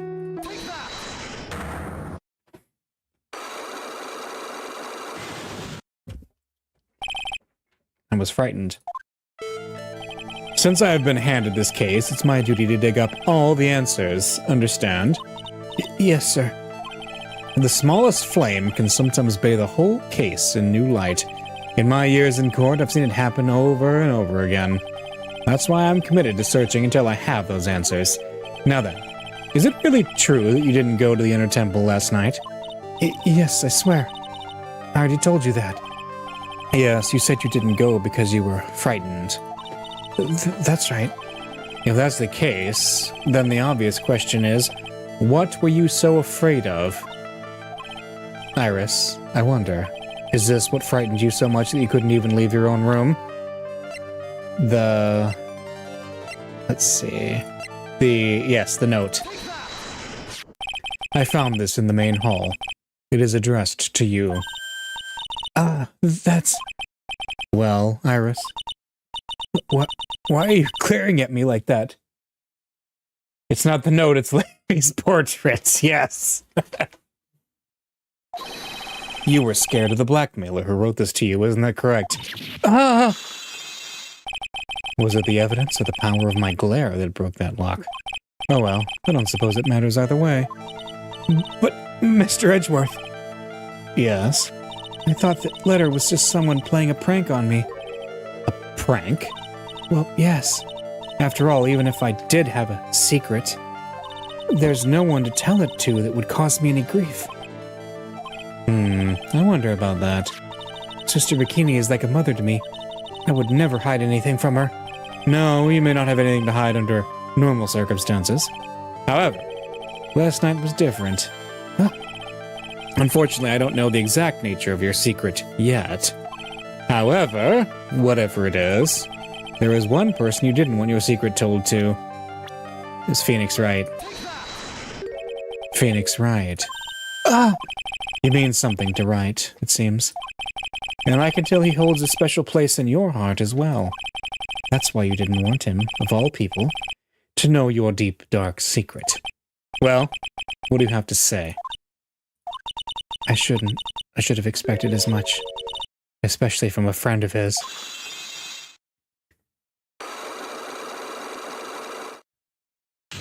Unlock successful. Alright. After dinner, this letter was waiting for me in my room. As I said, I was frightened by it. What is this heavenly hall the letter mentions? It's a small mountain shack at the base of Dusky Bridge. A small shack, huh? It's more like a broken down shack that no one would ever want to go near. Where is it on this map? It's around here. To get there, you must follow a small path down from Dusky Bridge. The reality is, to get to the inner temple, I had no choice but to cross that bridge. But the thought that such a terrible criminal would be lurking at Heavenly Hall. I was so scared by the whole affair that I didn't ever even want to think about it. So this is the secret that you locked away in your heart. Yes. It looks as though I may have to visit this Heavenly Hall now. Maybe I'll find some sign of our mystery blackmailer. In any case, you still claim to have never left your room last night? Yes, that's exactly right. Alright. She was in her room. Trial starts tomorrow. I promise you, I will win. I'm going to win so that you and Phoenix Wright can see each other again. But when I do, you must promise me that you will tell him your secret. But it's pointless. Why would you say that? Because I may know who Phoenix Wright is, but he has no idea who I am. Okay. Yeah, good guy Edgeworth here, you know? He's doing work for Phoenix. Heavenly Hall. Okay. February 8th, Heavenly Hall. Whoa, not much of a view down here, huh? It's still better than the view from my apartment, though. Someone's here. Hide yourself, detective. Oh, why? Why does this always happen? Whenever I find a girl I like, they always run away. I even chased one of them to Japan. Next is gonna be prison, I guess. I'll steal that detective's wallet. That'll get me locked up for sure. Nah, I can't do that to someone who looks like he's down on his luck. He's just talking to himself. Shh, be quiet and listen. I knew it. I shouldn't have done that. I blew it again. Done that? What did he do, I wonder? Hey, you! About what you just said! I got an objection! What the? Edgy, you dirty rat! Oh, Gumshoe, you oaf. I'm sorry, sir. Before I knew it, I was shouting out objection. And in a loud, commanding voice, too. I even pointed with my pointer finger. You've watched too many trials. I'm sorry. Okay, Larry, the jig's up. What have you got to say for yourself? Heavenly Hall. What is this little shack anyway? Well, I just discovered it myself yesterday. And why were you down here in the first place? Come on. I'm an artist. I was looking for a good place to sketch. This is a great little place. It's, artistic. It's quiet, it's cold, it's got no power. It looks like it's about to collapse. Sounds a lot like my apartment there, pal. One thing's for sure. No one is likely to show up and disturb you here. So can I get you something to drink? Some hot water, maybe? He's getting all buddy-buddy on us, sir. Yeah, Iris. Listen to me, Edgy. You've got to do this. You've got to save Iris. Why are you so sure she's innocent? Because she's cute? Watch your mouth! Anyway, I've made up my mind about it. I'm gonna marry that girl. Mr. Edgeworth is pretending he didn't hear you, so I'm gonna ask for him. Have you already asked the girl to marry you? No, not yet. But I can tell how she feels. By the look in her eyes. She's got this, I really want this man to carry me over the threshold look. I'm sure Nick would be surprised. He never imagined that I could marry such a beautiful girl like that. Something tells me he would be shocked. Indeed. That's why I didn't want her to do anything dangerous. I mean, what am I gonna do if she gets hurt? What is this guy trying to say? He lost me about a mile back. If we really want to know the answer to that, we're going to have to drag him out into the witness stand. The night of the crime. Come to think of it, you still haven't answered my question. Where were you and what were you doing that last night? Aw, man, don't you have anything else to talk about? With that kind of attitude, you'll never be a ladies' man like me. Okay. Chill out with those scary eyes. I got it. If you really want to know, last night, I saw something incredible. Something incredible?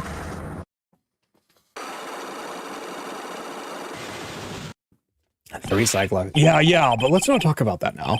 Let's talk about the good old days. What do you say? Come on, I'll pour you a nice cup of hot water. Why hasn't he realized that I absolutely despise talking about the good old days, especially with him? Yes, the horribly traumatizing good old days for Edgeworth. The note to Iris. Is there anything else I could talk to him about?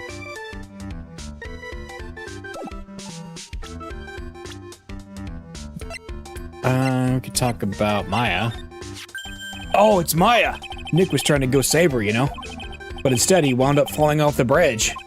I'm not surprised, though. Nick always gets himself into trouble. Hey, Edgeworth, remember the good old days when your father got murdered? Yes, exactly. Well, that isn't the pot calling the kettle black. I just hope that Maya doesn't catch a cold, too. Or something worse. Alright, what about Iris? I have a feeling that she's hiding something. Could be. After all, she's shy and gets embarrassed pretty easily. I don't think that has anything to do with it. Why not? Look, I know all about this kind of thing. Come on, AJ. You were a guy once. Once. Lots of girls are like Iris. You know I'm right. Well, you most certainly seem to have convinced yourself. Man, I love shy girls like her. It's just so cute. You know what I mean? Still doesn't listen to others, I see. I guess some people never change. Elise. I still can't believe it. She was such a great person. But someone's pinning this murder on my sweet little Iris. Edgy, please. I'm counting on you. Well, frankly, I was hoping you'd give me a little more than that. Well then, I got it. I'll draw you a portrait. How about that? Since you're kind enough to offer, all right. Examine, let's see. That's a horrible graffiti problem you've got there, pal. You don't know anything, detective. This is art. It's an expression of my bittersweet love for Iris. Larry, do you know what the difference between graffiti and true art is? It's how the artist himself defines it, right? I should have seen that one coming. Well, if that's the case, then all of my lunchboxes are masterpieces too, pal. Makes sense. Heavenly Hall. The straw roof is totally covered with freshly fallen powdery snow. Wow, makes a nice image, doesn't it? I always did like the rustic look. Heavenly Hall. I suppose in its appropriate name in some sense. You got that right. Look at that bridge up there. This place has to be heaven, because that thing is hell. You would do well to remember, Larry, that this is a sacred place to some people. Alright, anything else? There's the water. This is the Eagle River, sir. It runs pretty fast, so it doesn't let ice over, even in the winter. If it had iced over, Wright would have been in some serious trouble. You're right about that. He would have landed on the ice and slid downstream to who knows where. Not exactly what I meant, but alright. What's up here? It's a little far, but I have a pretty clear view of Dusky Bridge from here. Oh, I still can't believe it. Really? What is it, Larry? Oh, nothing. It's nothing. Sounds pretty suspicious to me. Something about that statement smells. Well, you know what they say. What is this festive-looking ornament? It reminds me of art class in grade school. We used to have a lot of fun decorating the classroom with origami, remember? Well, Oh yeah, you were never any good at it. Really? Yeah, this guy was so bad he couldn't even fold $1, let alone a crane. Everyone tried to comfort him, but he'd just sit there sobbing. Oh really? I never would have expected that. Be quiet already. I'll never forget the shame of that day. You want a crane? I can now make a perfect quarter-inch crane without a single flaw. You know, Edgy, nothing for nothing, but a quarter-inch crane without a single flaw is not easy. Yeah, that's quite a feat, Prosecutor Edgeworth. This is exactly why I hate childhood friends. Yes, the traditional Californian art of origami, yes. Yep. Alright, let's break those Cyclocks.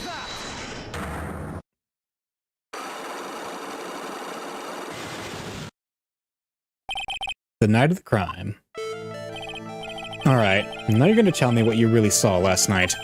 Whoa, you're really upset, aren't you, Edgy? Okay, I'll talk. Huh? That was a bit too easy. Yeah, anyway, it was awesome. Never seen anything like it. At around 10 o'clock last night, it started thundering. I'd been sleeping, I'm not sure for how long. Suddenly, zing! The world in front of me went white. Like I'd just been slapped in the face by my old girlfriend, Naomi. And then, it was on fire. The bridge was on fire. Dusky Bridge caught on fire? Are you saying you saw it with your own eyes?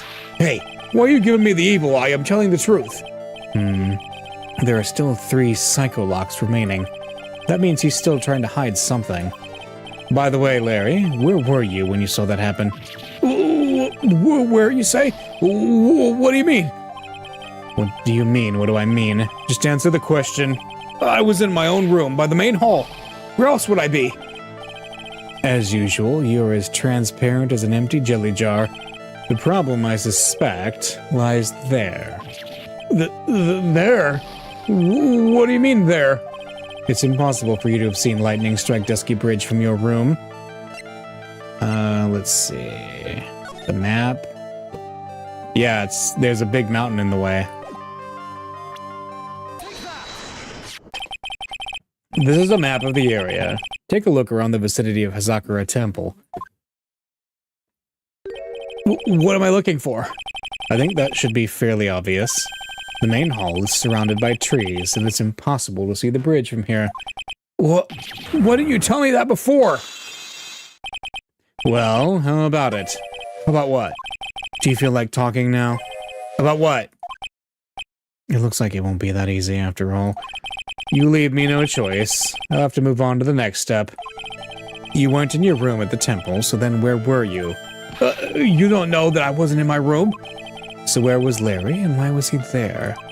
If I've read the situation up to this point correctly, the answer is fairly obvious. Very well then, let's test my theory. The place you witnessed the lightning striking Dusky Bridge from was here. Was he in Heavenly Hall? The place you saw the lightning strike from was naturally Heavenly Hall. Why would I be hanging out in this old shack? It's freezing cold, there's no electricity, and it could fall apart at any minute. Larry, how do you know that anyway? How do you know that there's no electricity? After all, it's not that dark yet. Uh-oh. In other words, you have just provided evidence to prove my theory. My theory that you at least once in your life visited Heavenly Hall after sunset. I have to admit I'm impressed, Edgy. You're in a totally different league from Nick. That's nice. Now tell me, what were you doing at this cold little shack last night? That's what you might call, fair decor. I think you mean a fair decor. Could it be you were waiting for someone? Oh, no. You really are one scary guy, you know. I believe that last night you were waiting for this person to come meet you. Iris? There's only one person you'd wait for in a horrible place like this, Larry. I told you before. Don't call me Larry. The person you were waiting for was Iris. Oh, suddenly I feel cold all over, Edgy. No doubt because of my chilly glare. So you think I got the hots for Sister Iris, huh? Do you have some kind of evidence? You got something that proves I was waiting for her? Or are you just guessing? This is where I draw the line and end this ridiculous little game. Here's the evidence that proves you were waiting for Iris. The, note. Here's your evidence. You called her to this spot with a pathetic blackmail letter. Oh, hey, give that back! You're embarrassing me! What are you doing with that anyway? That's not important. I misjudged you, Larry. What do you mean? Taking advantage of a woman's frailty like that? You should be ashamed of yourself. Oh. First of all, what's this at the top of the letter? It says, salutation here. Well, that's what it said in the book, Letter Writing for Dummies. You're not supposed to actually write that. That's where you're supposed to write, Dear Iris. Whoa, I'm so sorry.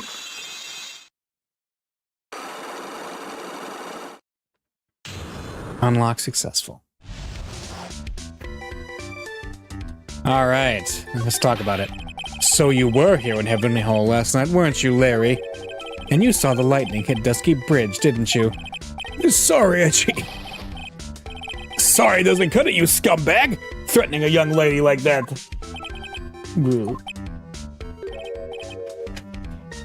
Wait, hold up. What now, pal?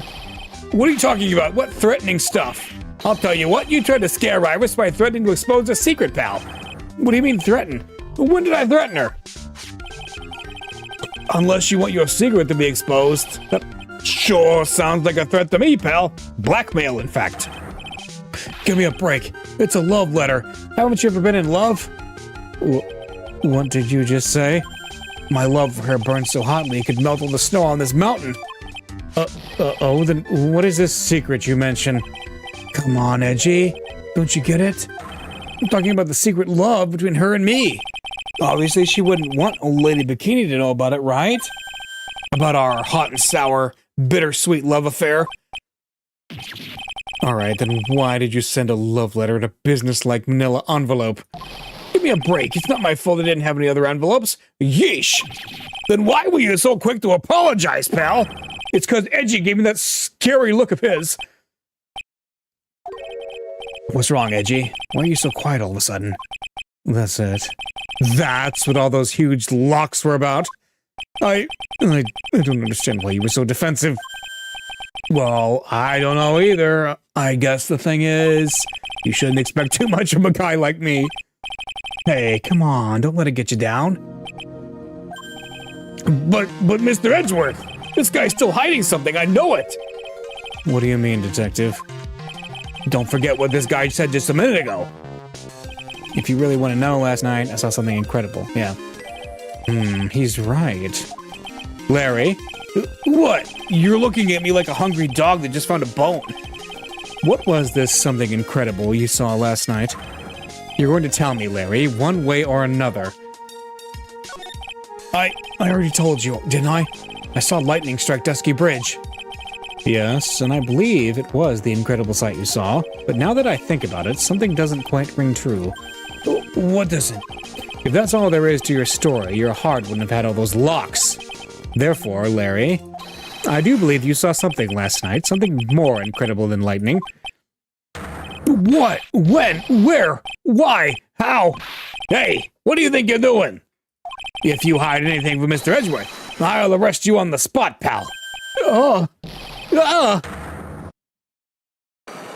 my gosh, again. No! What's wrong, sir? Does this mean I have to do it all over again? Why are you glaring at me like I'm next to be hit by a bolt of lightning? I've just about had it with this Harlequin. If I really want to drag the truth out of him, I'll just have to drag him to the witness stand. To be continued.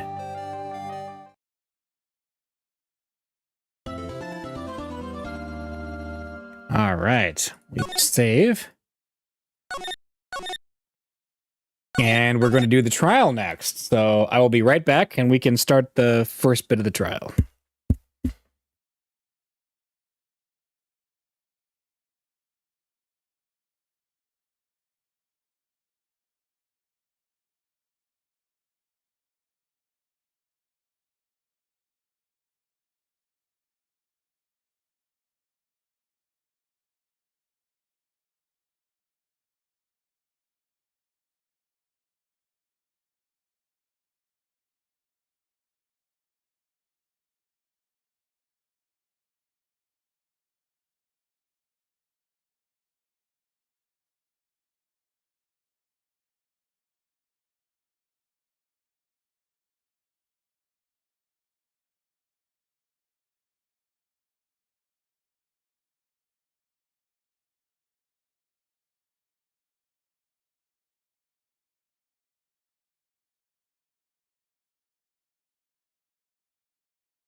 All right, here we go.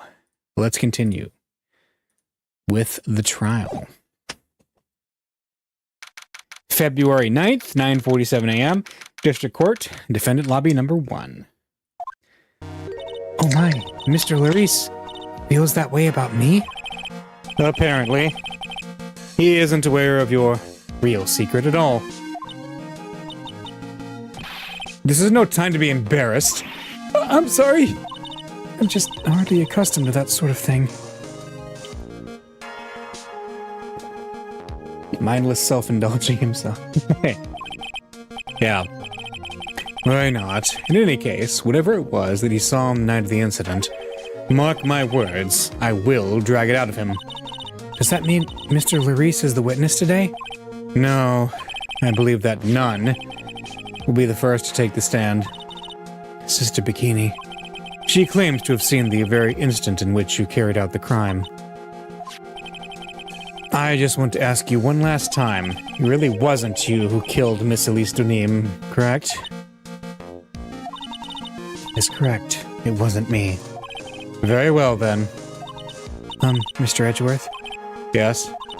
You're a prosecutor, aren't you? Are you sure about this? If your true identity is revealed? Oh, don't worry. I've made the necessary arrangements. I see. Iris, it is a prosecutor's job to doubt people. But right now, I'm a defense attorney. A defense attorney's job is to believe in people, and to believe until the bitter end. That's what my friend told me once. Mr. Edgeworth. I simply ask that you watch and decide for yourself whether or not I'm fit to do the task I've been entrusted. Very well, sir. Leave my defense in your capable hands.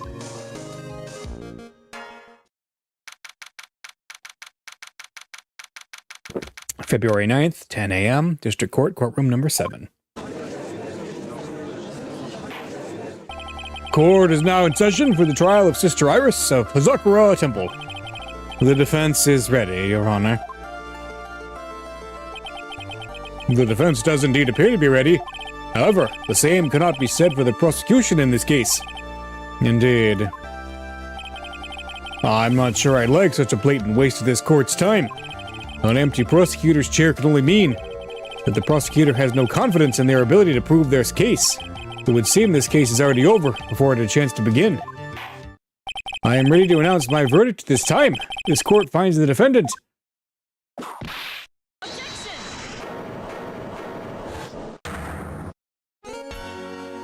The prosecution stands ready.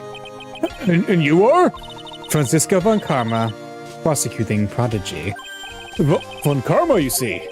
Perchance you wouldn't be of any relation to the legendary prosecutor Manfred von Karma. Legends are a thing of the past. I am a von Karma, that is all. Upon a special request, I flew in today for the purpose of prosecuting this case. You did? Then you must be quite a big shot, eh? By the way, Mr. Edgeworth? Yes, Your Honor. I'm almost certain that I've seen you somewhere before. Or am I just imagining things? You look very much like a prosecutor I met once. I believe you're imagining things, Your Honor. Miss Von Karma, do you have anything to say? There is no such weakling as this man among those at the prosecutor's office.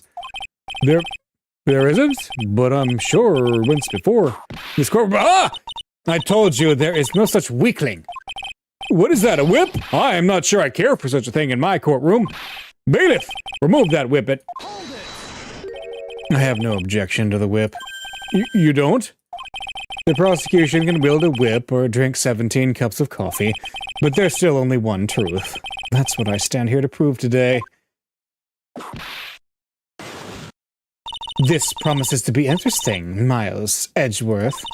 I'd expected to face Phoenix Wright here today, but looking at you now, maybe this is what I have been waiting for all this time. Miles Edgeworth, I will not allow this chance to crush you slip through my fingers. I see you brought your flair for the histrionic. Allow me to add to the things I'm not sure about. People acting bizarrely in my court. Oh, whoa! The stage is set. Now continue with the proceedings, Your Honor. Very well, Miss Von Karma. Please give an outline of this case.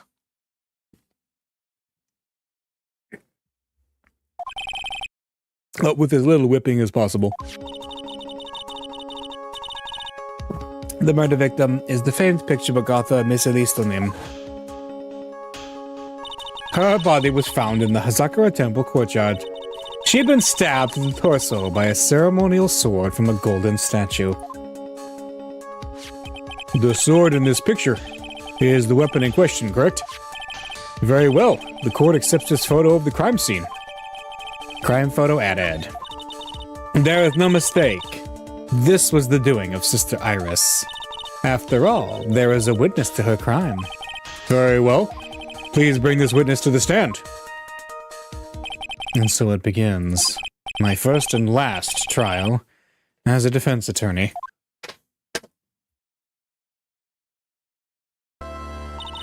Witness, state your name and occupation, please.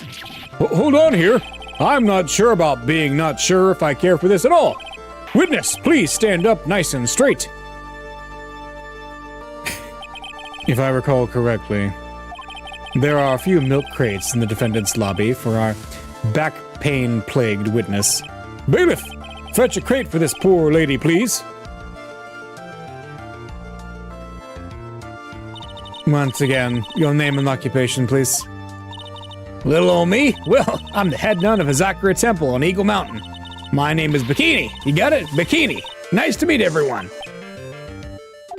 But you don't appear to be wearing a bikini right now.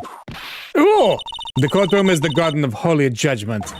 Those with lechery in their hearts should leave this sanctuary at once. You want me to leave? No need to get your bikinis in a twist. Let me tell you, I am a sight to behold in summer. In any case, witness, I hear that you saw the crime take place on the night in question. That's right. I can still hardly believe it myself, to be honest. There's no way dear little Iris could do anything like that. Let's hear what you have to say then. First, tell us about your own movements that night, eh? The night of the murder. That night, I was helping an acolyte with her training in the inner temple, but, well, as you can see, my back likes to act up violently. So, I left Iris to help the acolyte and returned to Hazakura Temple. There's no bath at the inner temple, you see, and I needed a long, hot soak. It was after I'd finished, just as I was heading back. That's when I saw it! So it was simply coincidence that you found yourself returning to Hazakura Temple? Yes, you could say that. If my back hadn't been in so much pain, I would have stayed at the inner temple. That sounds like a pretty important statement you just made. There's only one problem with this testimony that I can see. And you're not about to fall at the first hurdle, now are you, Miles Edgeworth? Mr. Edgeworth, please begin the cross-examination. Alright. That night, I was helping an acolyte with her training. Let's see. What is this inner temple? Well, see, conversing with the spirits is what we train people to do, right? Well, we'll be the ones asking you the questions, madam. In order to do that, a place strong in spiritual power is required. There's a small temple across Dusky Bridge called the Inner Temple. Acolytes will spend an entire night there to undergo intense training. And how exactly do you help with this process? It's all quite exacting. It can't be performed without a nun supervising. Like a tutor watching to make sure your spoiled child studies. A tutor with a whip in your case.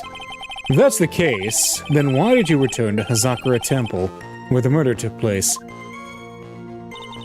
Well, as you can see, my back likes to act up. Violently? That's right! It's no laughing matter, especially in winter. I can't hold anything heavier than a knife and fork during the cold months. Just being alive is like strict training. On the night of the murder, was this fabulous back of yours hurting again? That's right, raging like a bull in a pig pen.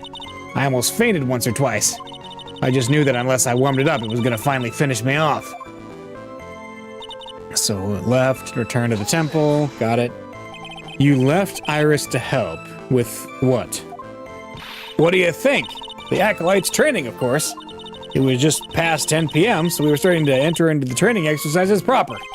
Wasn't it your place to remain with the disciple? Well, the job is simply to watch over the acolytes so that they don't pass away. Just to confirm this point again, that night, you met Iris in the inner temple, correct? Yes, she's a gentle, honest girl. She's never once failed to follow my directions. There's no bath. Hang on. To help the acolyte. So, I mean, that right there is contradictory with Iris' statement, right? That seems to be a big one. Iris' testimony. Yeah. Witnesses have to undergo their own trials, I'm afraid. The defendant's fate rests on the power of observation and memory, after all. Well, don't worry. I'm more than up to the task. I'm a woman of faith, after all, the head honcho of Hazakura Temple. In that case, Miss Honcho, I'd like you to explain something for me. The discrepancy between your testimony and that of the defendant, Iris. She claims that after ringing the lights out bell, she went back and stayed in her room. Which means she did not go to the inner temple at all. No, she said that? A defendant or a witness. Who is more likely to lie, do you suppose? The defendant is simply lying to cover her back. But that is completely illogical. The murder was committed in the courtyard of Hazakura Temple. Claiming that she went to the inner temple would make for a much better alibi. But that's odd.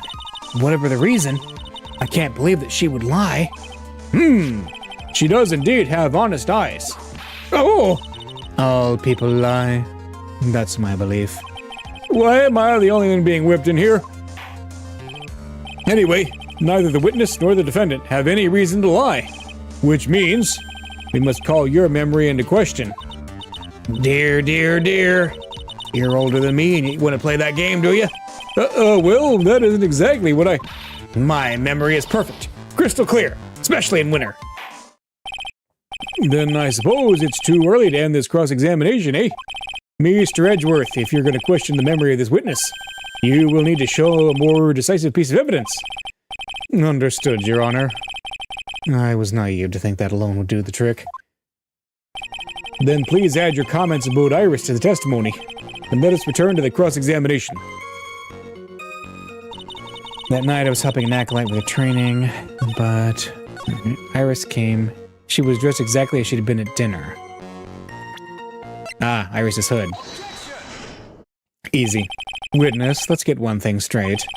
The defendant whom you claim to have met. She was wearing this demon-warding hood, correct? Of course! That's a very important piece of clothing, I'll have you know. Wait a minute. Hold it right there. Why do you have that? That's the question of the day now, isn't it, Miss Von Karma? I'll have you know that this hood was given to someone as a gift that night, before the lights out bell was rung. What? You know where I'm going with this, don't you? If the witness had seen the defendant as she claims, then the Iris she saw should have been missing this very hood. Well! It's not a bad feeling at all, exposing contradictions like this. Now I understand that happy look on Wright's face every time he does it. Order in the court! Witness, whoa! This hood. You have spare ones around the temple, don't you? Spares? Well, I do tend to make too many of them. I see. A stockpile. A surplus of hoods, eh? Each nun is only given one hood. This should be the only hood that Iris owned. Then this is quite strange. Whoa! If there was a surplus of hoods, then she could have worn one of those. There is no contradiction here. I'm sorry to break this to you, Miss Von Karma, but you won't get away that easily. Discrepancies such as this will sow seeds in any human heart. The seeds of doubt. Witness? Well, I don't wish to call your testimony into doubt. You must give every detail with precision. I'm not sure I'm comfortable going along with this. Sister, you shall continue with your testimony. Tell us what you saw after finishing a bath on your way back to the inner temple. Those seeds of doubt are sprouting in the judge's heart. They just need a little more stimulation to bear fruit. contradictory stimulation. All right, witness testimony after the bath. I finished my bath around 11, and I thought I should return to the inner temple. And as I was walking back, I heard a noise from the courtyard and took a long look, and Iris was, Mystic Elise, and with that sword of all things. Mystic Elise was staying in the corner room which faces out into the courtyard. Stabbing I saw must have occurred after she was pushed out of her window. You saw a truly terrible sight, didn't you? If I was in your place, then it would be much like Miss Von Karma whipping Mr. Edgeworth in two in court, and me seeing it all from this very chair. Well, something like that. This judge. His imagination is but as vivid and creative as Detective Gumshoe. I would look the fool if I commented on such foolishness. Anyway, this case is mine, Miles Edgeworth. I'm calling everyone by their full name. Can't you do something about that habit of yours? Alright, cross-examination. Finished around 11. Okay. How far is it from your room to the inner temple? Let me think a moment. About 20 minutes on these stumps of mine. It's about 15 minutes to Dusky Bridge from Hazakura Temple. The inner temple is just beyond that bridge. Still, you never made it back there that night, did you? That's right. I was heading along the walkway toward the main hall. So walking back, heard a noise. You say you heard a noise? Bump, just like that. That could only be the sound of the victim falling. It's very quiet in the temple, you know? You can even hear the snow falling from the branches. Thump, just like that. But then, couldn't this noise you heard have been snow falling to the ground? I never thought of that.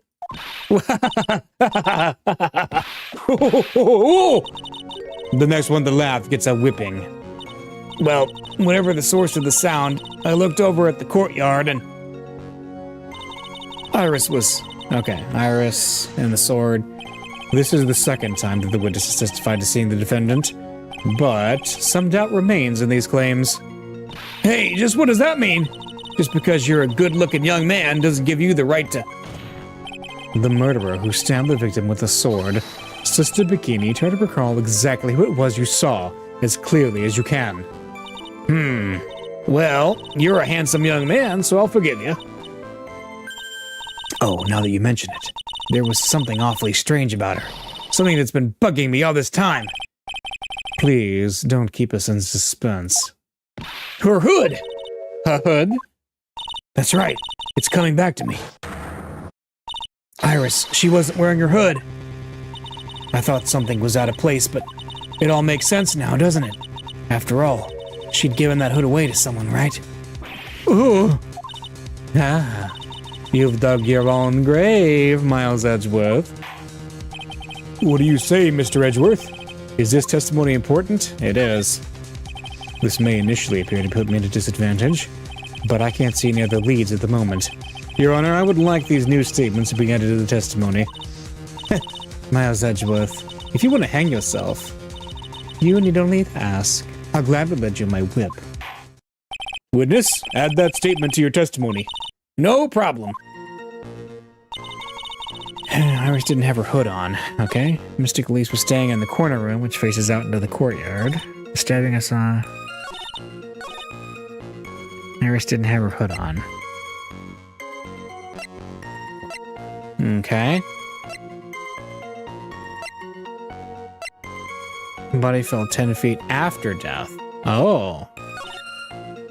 The stabbing I saw must have occurred after she was pushed out of the window. Hey! We got an objection there.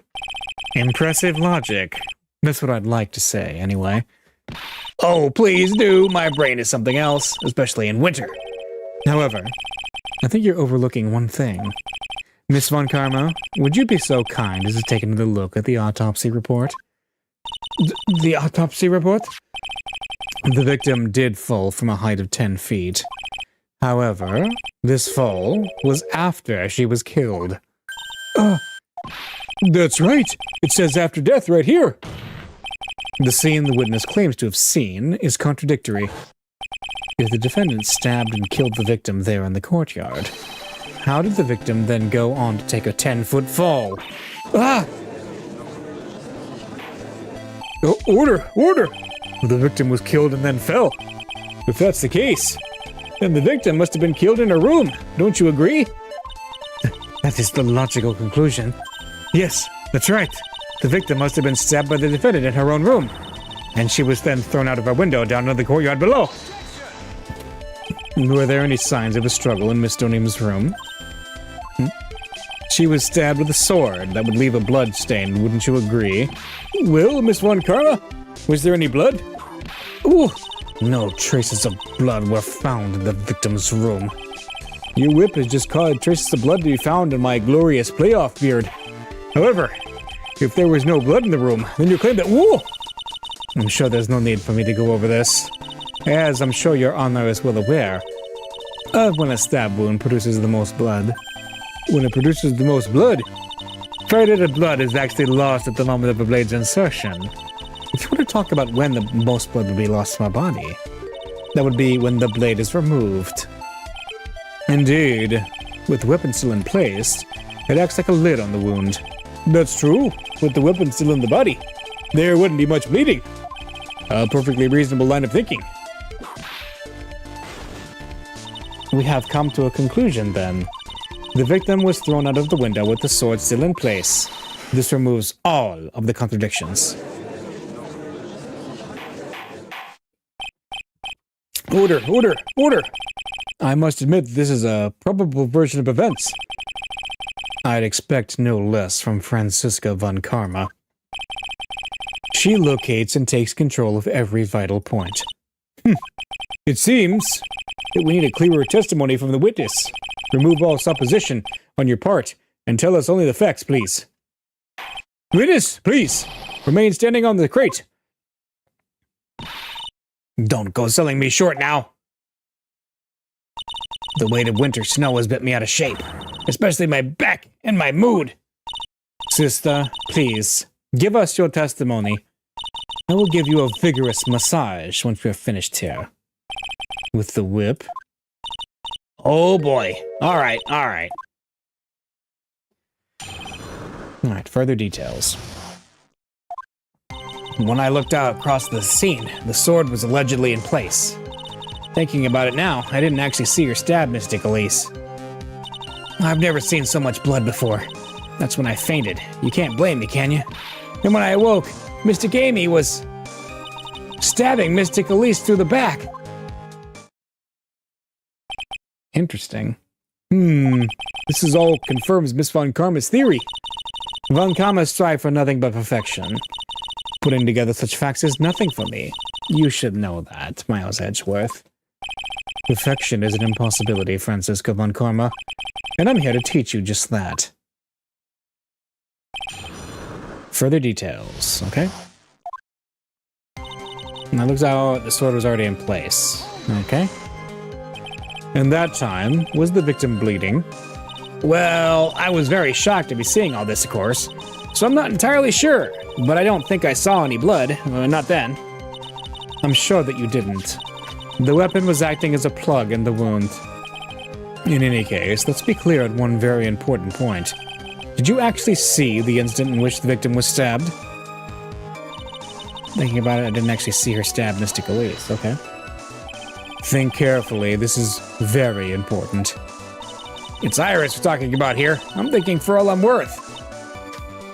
No, when I looked over, the sword was already in Mystic Elise's body. It might not be conclusive, but this testimony supports her theory. The victim was stabbed in her room and then dropped into the courtyard. I think this proves it rather well, Miles Edgeworth. I've never seen so much blood before. Okay. So you're saying that you saw the victim's blood? That's right. Some of it is splattered down onto Iris, too. When the defendant was arrested, she was meditating in her room.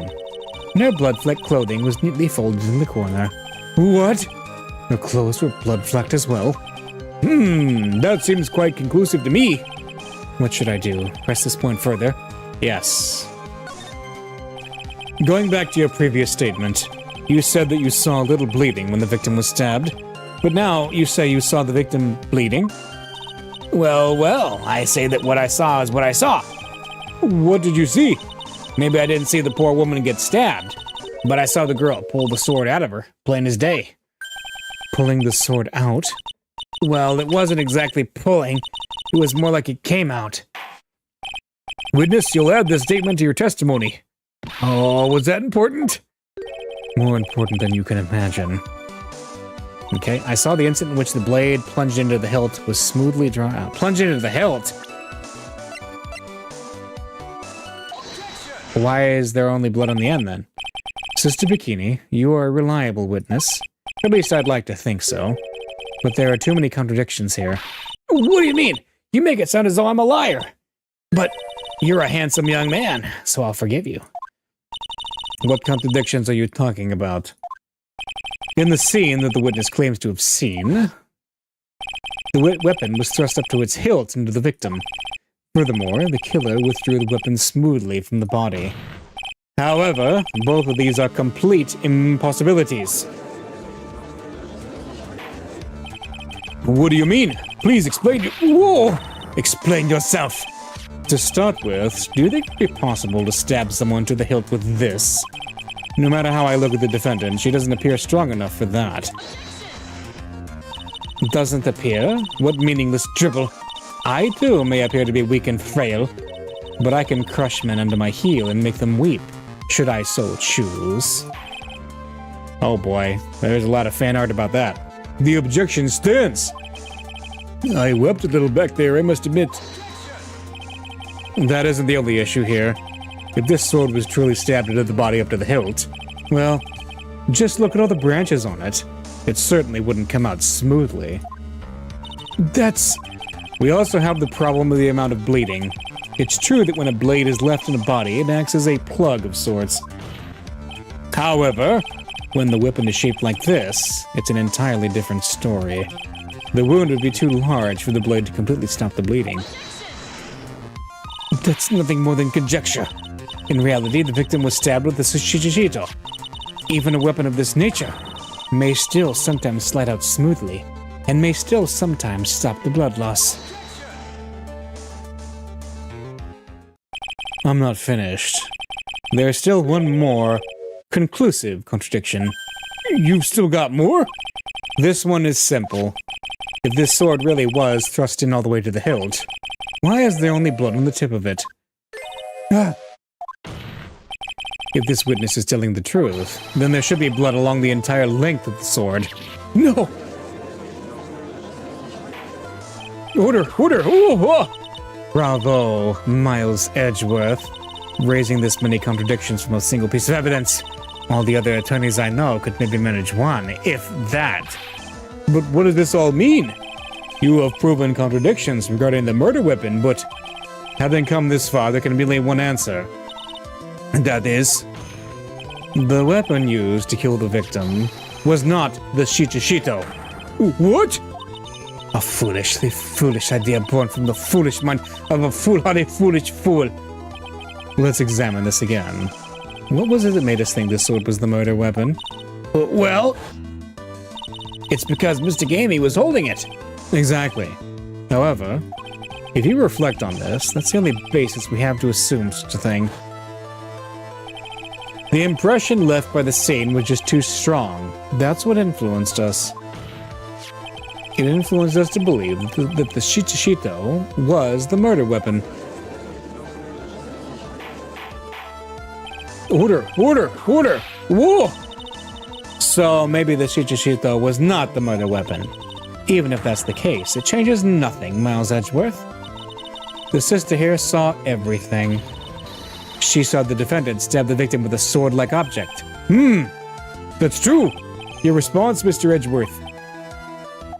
If that is so, I would like the prosecution to answer the obvious question it raises. The obvious question? Yes, namely, where did the real murder weapon disappear to? It goes without saying, The police searched the main hall and the surrounding area. Perhaps the prosecution can enlighten us as to if a sword-like object was found. Answer the question, Miss Von Karma. No evidence of that kind was found. Another mystery to throw onto the pile. A trial without a murder weapon is a tricky beast. Hey, excuse me. Could I say something? I just remembered something, actually. What is it, sister? I was just thinking, it's possible that just maybe what actually happened was it was just over there. What exactly are you going on about here? The murder weapon, I mean. Maybe. I think I might know where the sword was disposed of. You what? Well done. I think we need to hear testimony from you one more time, sister. Impossible. What else could this old woman have seen? The location of the weapon, okay. I saw the murder at around 11 p.m., and after asking that it be reported, I went out to the main gate. And there, I saw tracks. Tracks that indicated the snowmobile had been used. It takes 50 minutes to walk the Dusky Bridge, but less than 5 using one of those. Maybe they threw the weapon into Eagle River and came back while I was knocked out. Iris could have done that. She can drive a snowmobile after all. Uh-oh. Witness, please tell us everything you know right away next time. Well, I'm not in the best of shape, what with my back and my age, you know. Quiet. There were indeed snowmobile tracks in front of the main gate. Here is a photograph. A snowmobile, eh? I see. Well, it certainly is an interesting theory. The tracks begin in front of Hazakura Temple and run all the way to Dusky Bridge. Alright, tracks photo. That solves your pesky little problem, yes? The Eagle River's current is quite swift, meaning that it doesn't freeze over in winter, making it the perfect place to dispose of the murder weapon. Did she really go to the river to dispose of the murder weapon? Mr. Edgeworth, your cross-examination, please. Okay. The location of the weapon. Saw the murder around 11. You are sure about the time? Yes, I was worried about it, after all. Why was that? Because I have a strong sense of responsibility, especially this time of year. The acolyte was being doused in freezing water at the time.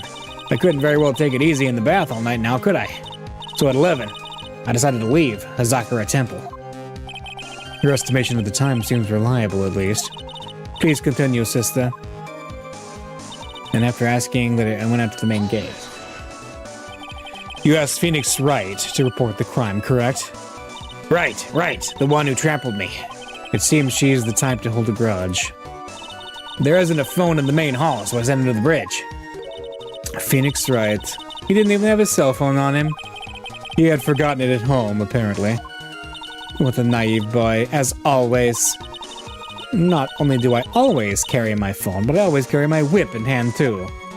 Anyway, I was really scared, and it was taking him a while to get back. So I thought I'd go out by the main gate for a spell. And there I saw tracks. Tracks indicated the snowmobile had been used. Got it? As I recall, there was a snowmobile outside the main gate when I visited. That's it. That's the only one we have. It'll run no matter how much snow falls. Now you're certain the snowmobile was there at the main gate when you arrived?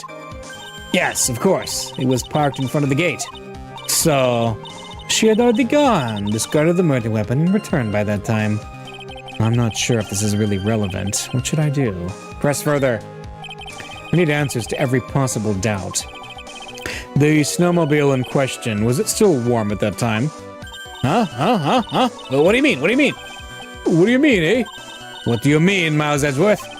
I'm playing to a slow crowd here. It goes without saying that using a snowmobile will heat its engine.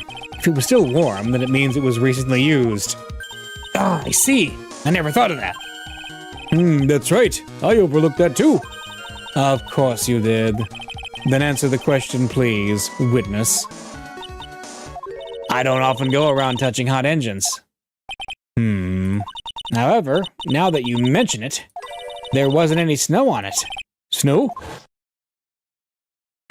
Yes, for some reason, only the snowmobile wasn't covered in snow. There wasn't any snow on it? Curses. It seems highly likely that the killer did use the snowmobile then, eh? How long does it take to get to Dusky Bridge by snowmobile? Let's see, it takes 15 minutes to walk, but less than 5 using one of those, okay? In that case, why didn't you use it yourself? You could have spared yourself some walking. Ah, there's a reason for that. Have we got a moment for me to explain? I think that's why the question was asked in the first place. It was about a month ago. I was driving my beloved little snowmobile, happy as can be. I had fetched some water and was heading back when I went and crashed into a tree. The tree and my back both went crunch, just like that. Crunch. Ooh, crunch. I haven't been able to find the courage to write anything since then. Anyway, the killer must have used it. Maybe they threw the weapon in Eagle River and came back while I was knocked out.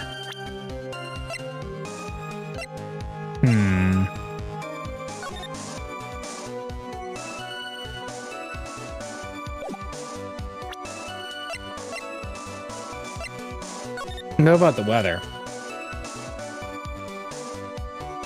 I'm 30 minutes past between the fire starting and going out. So the bridge was on fire at that time, right? That's interesting. Refresh our memory. How long were you knocked out for? Well, like I said, somewhere between 10 to 20 minutes. It's possible to get through the bridge and back in 10 minutes using the snowmobile. I have to concede that is more than enough time. Is that all you wish to concede, Miles Edgeworth? Iris could have done that. She can drive a snowmobile after all. While it would have been possible time-wise, one element remains out of place here. Oh, and what would this mystery element be? It was Pearl. Like one of the... It's like one of those Beetle things when you meet your celebrity and then you shoot them in the face. The other lady was just trying to help her get her sword out. Yeah. The killer's reasoning, Your Honor. Why did the killer do all of this? Why go to the Eagle River to dispose of the murder weapon when there are other methods? Too many unanswered questions. Your response, Miss Von Karma? Oh! Turning to me for help over the slightest thing. Why don't you think for yourself once in a while, Your Honor? What? She's as over the top as always. Anyway, whatever the reason, the fact remains that the defendant could have done this. The murder weapon was disposed of in the river. Another point to me, Miles Edgeworth. Another mystery to feed the fire. Was there any reason to go and throw away the murder weapon? Luckily, there is surely a problem with this testimony. Now all I have to do is start poking holes in this flawed account. Okay. Murder weapon. Okay, after that... Maybe they threw the weapon in Eagle River and came back while I was knocked out. Let's look at the map. So you'd go... I mean, the thing is... The bridge was on fire at the time. That is bothering me, right? That's the thing that's bothering me. Like, I'm not sure what to think about that.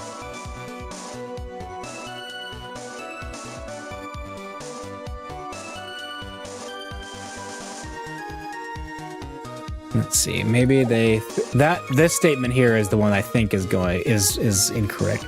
Maybe they threw the weapon into the Eagle River and came back while I was knocked out.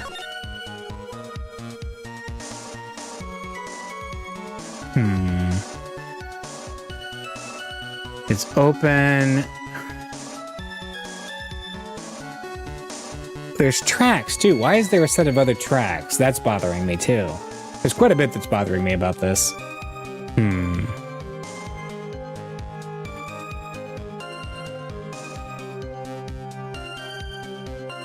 Oh! Wait a minute, I just had a thought. Why are those tracks so clear if it was still snowing? Right? Another stroke lightning after around 30 minutes past between the fire starting and going out. Snow with lightning. Okay. Taken that night from the main gate to Dusky Bridge. Yeah, I'm thinking these tracks are a problem. 'Cause, yeah, there's something odd about that. I'm gonna see if this is a contradiction. Oh.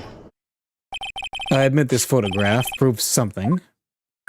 It proves that the snowmobile was used on the night of the murder. You finally accepted the inevitable, it seems, Miles Edgeworth. However, if what the witness says is true, then why is there only one set of tracks? What do you mean? Iris left Hazakura Temple, threw the weapon into the river, and then returned. If this is the case, then naturally there should be two sets of tracks in the snow. Those from heading out to the bridge, and those from coming back. You're right. You are forgetting one thing, Miles Edgeworth. On the night of the murder, it was snowing. The tracks leading to the bridge were erased by the snowfall.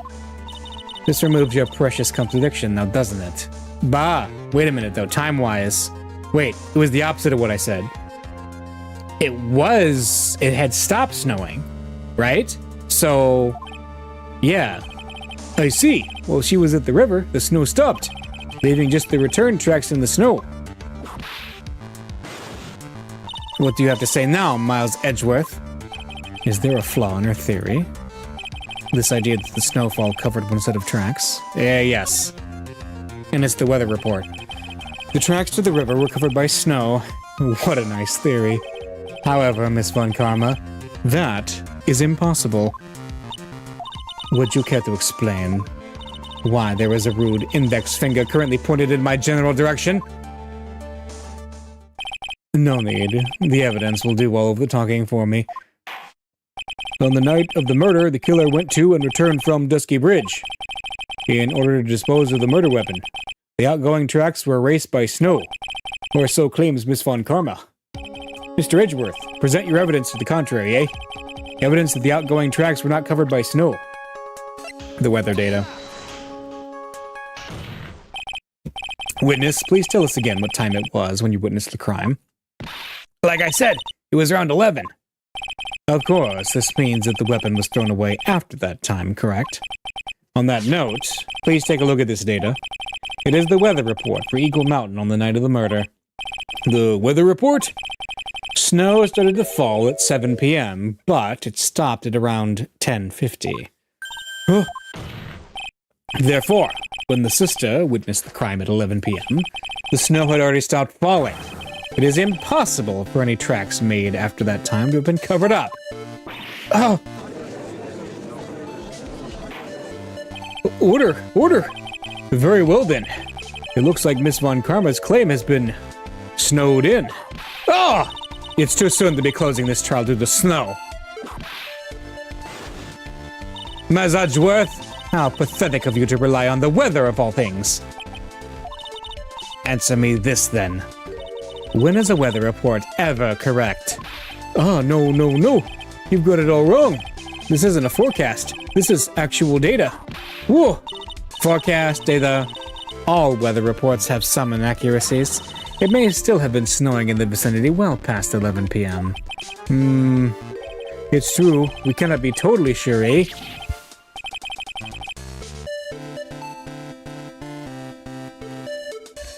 What? How did she pull that off? It had stopped snowing at Hazakura Temple when the murder took place. You need to provide conclusive evidence of this. I've come this far. There's no turning back now.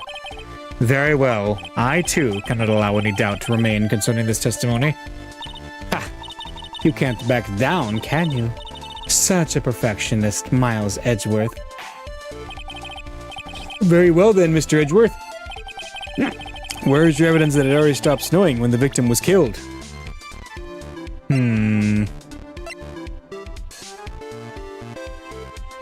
The courtyard.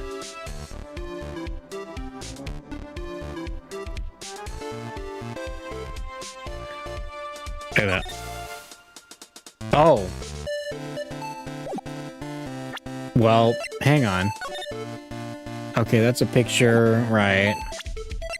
Iris, Elise. The crime, I mean, when the victim was killed. Yeah, look, I mean, she doesn't have any snow on her. She would have snow on her if she was dead. You know, if it was still snowing when she was killed. Ultimately, it all comes down to one point, that being whether or not it was snowing in that courtyard when the victim was stabbed.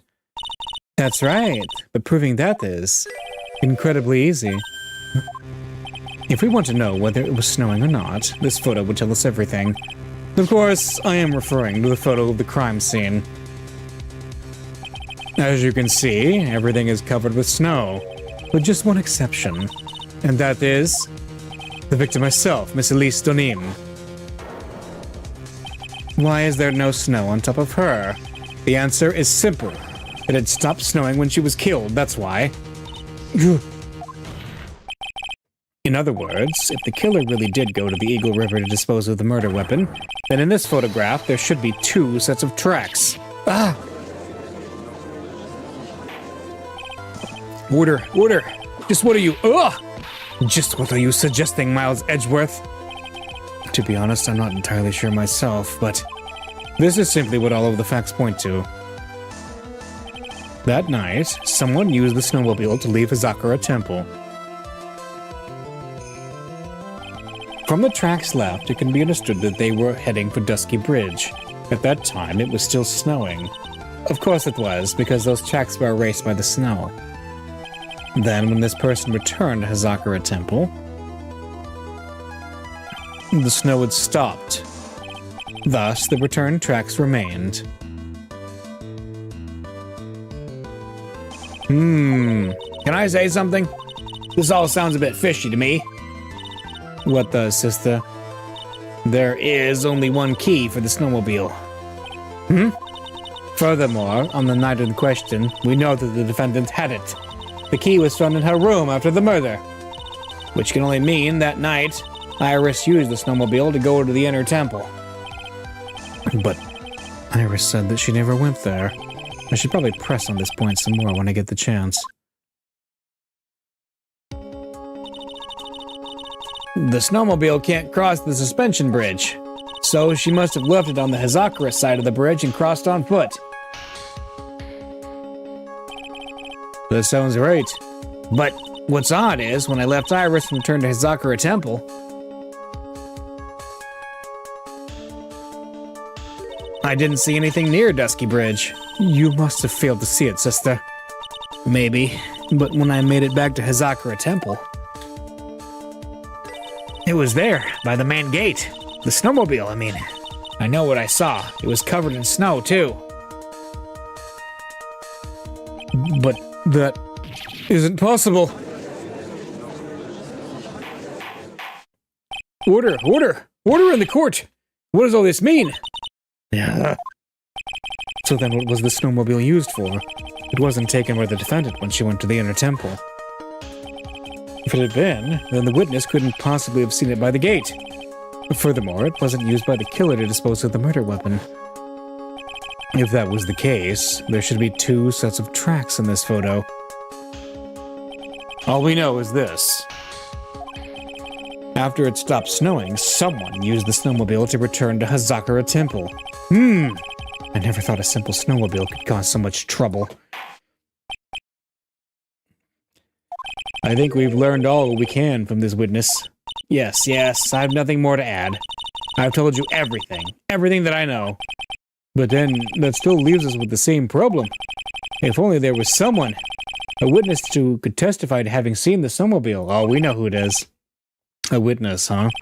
Was there no one out walking, perhaps, near Dusky Bridge on that night? I don't think that's likely. It was cold enough to freeze your ears off. Only an idiot would go out wandering around in that.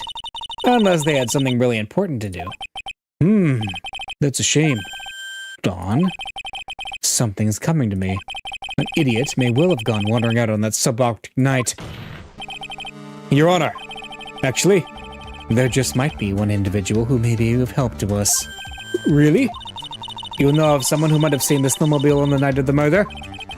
I don't know for sure if he saw it or not, but there are 2 things about him that do come to mind, which are, first, that he saw something incredible on the night of the murder, and the second being, this individual that I'm thinking of went wandering outside on that cold night.